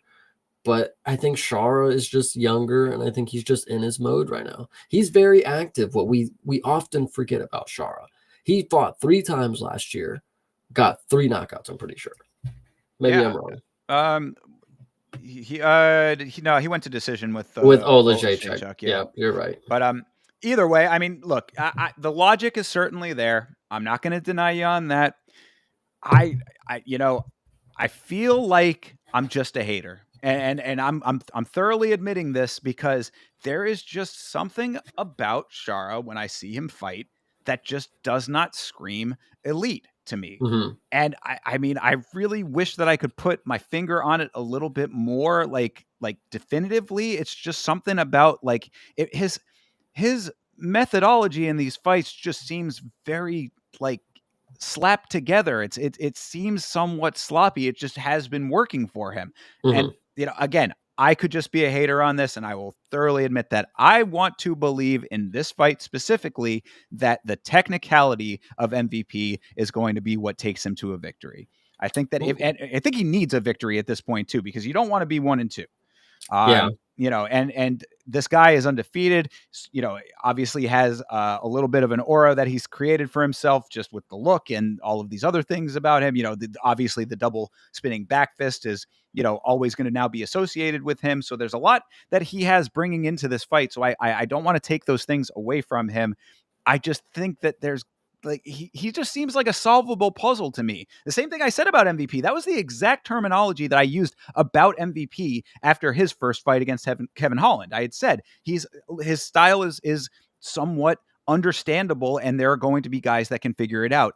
I don't know if Shara is going to be the one that's going to be able to navigate it the same way as other high level strikers. I wanted to see Ian Gary do that to show the roadmap for it, but he decided to take a different route. So, I mean, look, I do believe that Shara has potential to win this fight, but I also do believe that MVP has potential to win this fight. Like going out there and then like outright saying, "Oh no, he's 37." I don't buy that.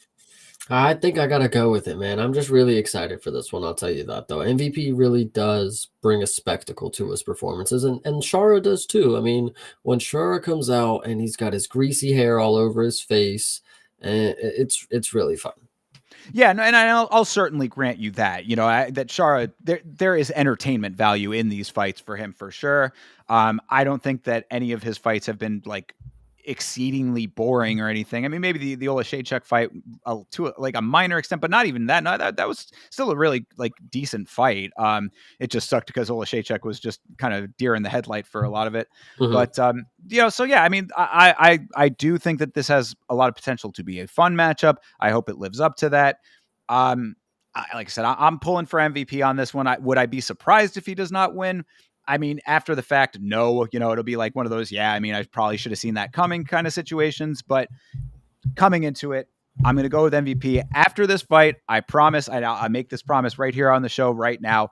If Shara wins this fight, I'm going to have to stop being a hater. It's 100%. it's going to have to happen. So The I already pirate has captured this island. exactly. There you go. I mean, like, and I already sort of was in that camp anyway with after the Petrosian win, because how do you deny the double spinning back fist? That was cool as fuck.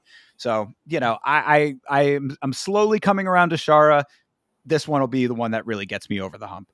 I get you. I'm ready for it. I'm ready for it too. The same way that I am ready for the main event of this card, of course, Israel Adesanya versus Nasruddin Imavov. Adesanya 2-3 in his last 5. Of course, his wins over Alex Pereira and Jared Cannonier. His losses were to Dricus du Plessis, Sean Strickland, and Alex Pereira. He is on a 2-fight losing streak, with du Plessis and Strickland being those losses. Imavov is 3-1-1 in his last 5. His wins were over Brendan Allen, Jared Cannonier, and Roman Dolidze. His loss was to Sean Strickland, and his no contest was to was with Chris Curtis, but he was squarely winning that fight up until the point that Curtis ended up having to not be able to continue. This one is gonna be interesting because and the only thing that I thought about right when I saw this fight is like, what can I say about Izzy? And the thing that I will say is it's unfortunate that Dricus du Plessis made it look so easy to climb on someone's back and choke them out. Because now I'm thinking like maybe Nasruddin will actually wrestle because he does have it in his back pocket. It is something that he can do. So I'm really hoping he does because of how easy Dricus made it look. I mean, it shouldn't be that tough of a task, even though I know Izzy's never been subbed until Dracus. Imavov is not in the better position to try to stand with Izzy. I just don't think that's going to be in his best benefit, even though, like I've said before, he does have quick hands. When he gets inside the pocket, he's able to get out. But Izzy doesn't play the pocket. He stays on the outside, and he's going to pop in and pop out. It's not going to give time for Imavov to, pick his shots and get a quick flurry off on the inside, because Izzy's just going to hit him with a 1-2 and back off. But it is going to be fun to see 5 rounds of this. Do I think it's going to go all 5? Probably, because Izzy's a fucking decision merchant, but we'll see. Yeah, I honestly, I think that's a pretty accurate assessment of the whole situation here. Watching back the Chris Curtis fight, because I had gone back and said, I saw the no contest, and I was like needing to jog my memory as to what went down there. That was like a clash of heads. As I had said, Imavov was winning that one pretty squarely. But the one note that I did have from rewatching some of that was exactly what you had said, that he does have really decent striking when he's able to get it all off.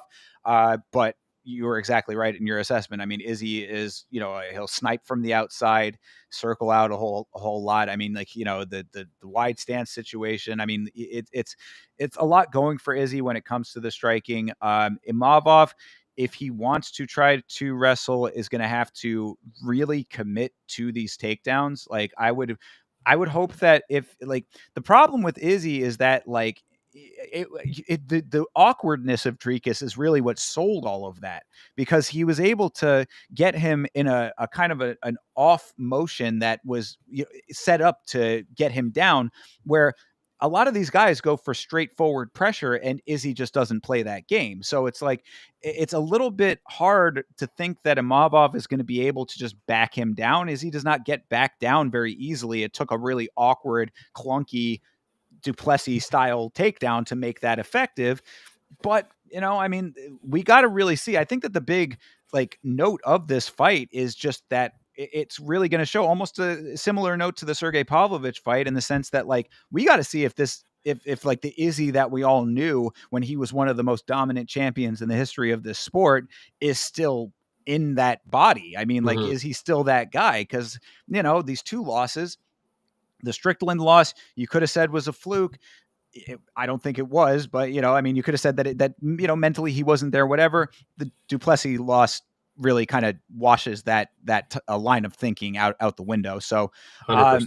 yeah. So, I mean, it's one of those things, like, this really is sort of make or break for Izzy, as far as, like, him staying in the conversation. He's already been talking about how he just sort of wants to, bring fun back to the division, and that kind of, like, narrative. And I'm like, He that was does, never that fun, I but well, and regardless of even how you feel about that, just that line of thinking just sort of, like, gives me the impression that, like, he's sort of resigned to not being back to the belt. And if that's the mentality, which is, look, man, I mean, if there's something that has changed in you, I mean, he's only 35, but he is 35. So, it's that 34 is usually that cutoff. He is past that point. It's like, if he's sort of resigned to just being like, I'm going to be the fun guy, then that does not bode well for against a guy like Imavov, who is certainly trying to get that belt. I mean, Imavov is gunning for it. So 100%.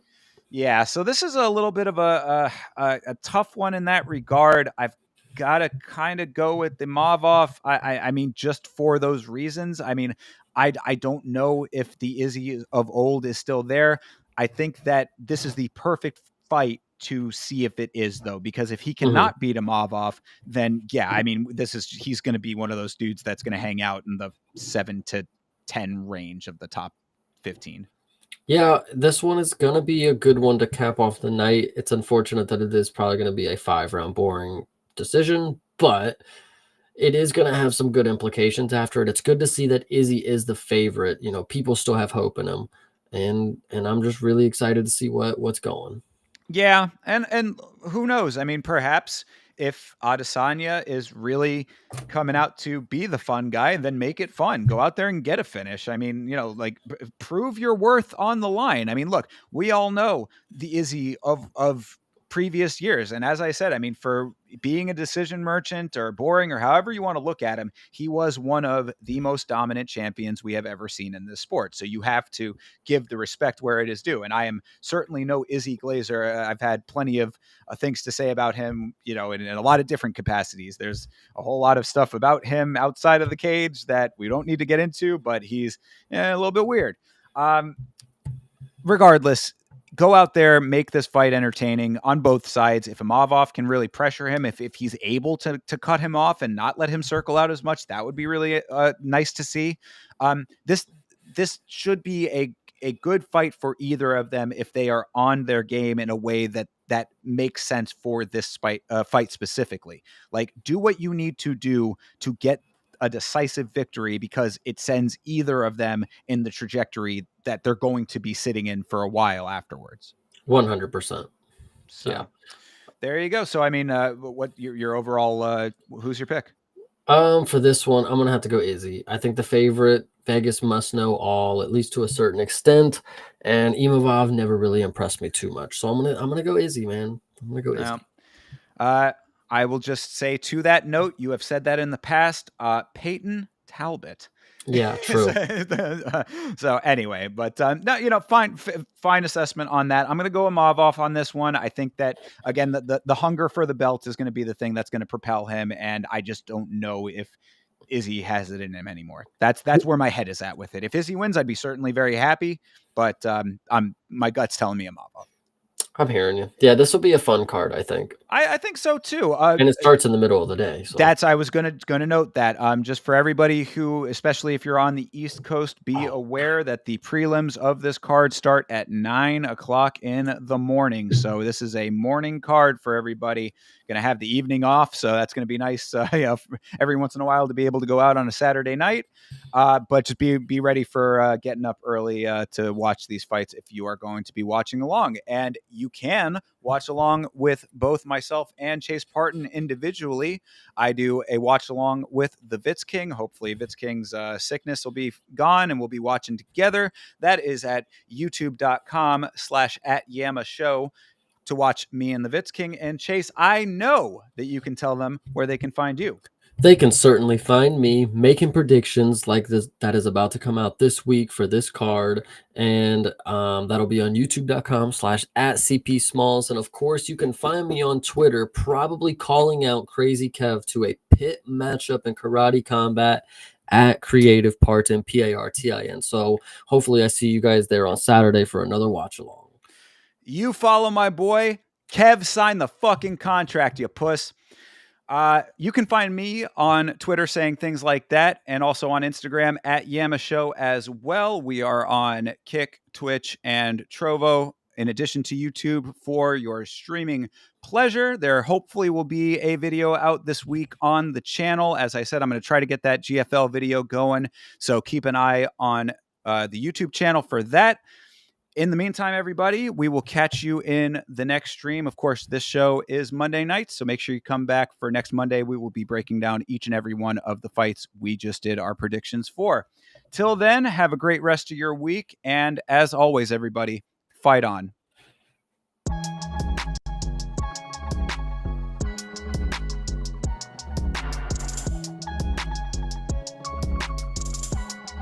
Game.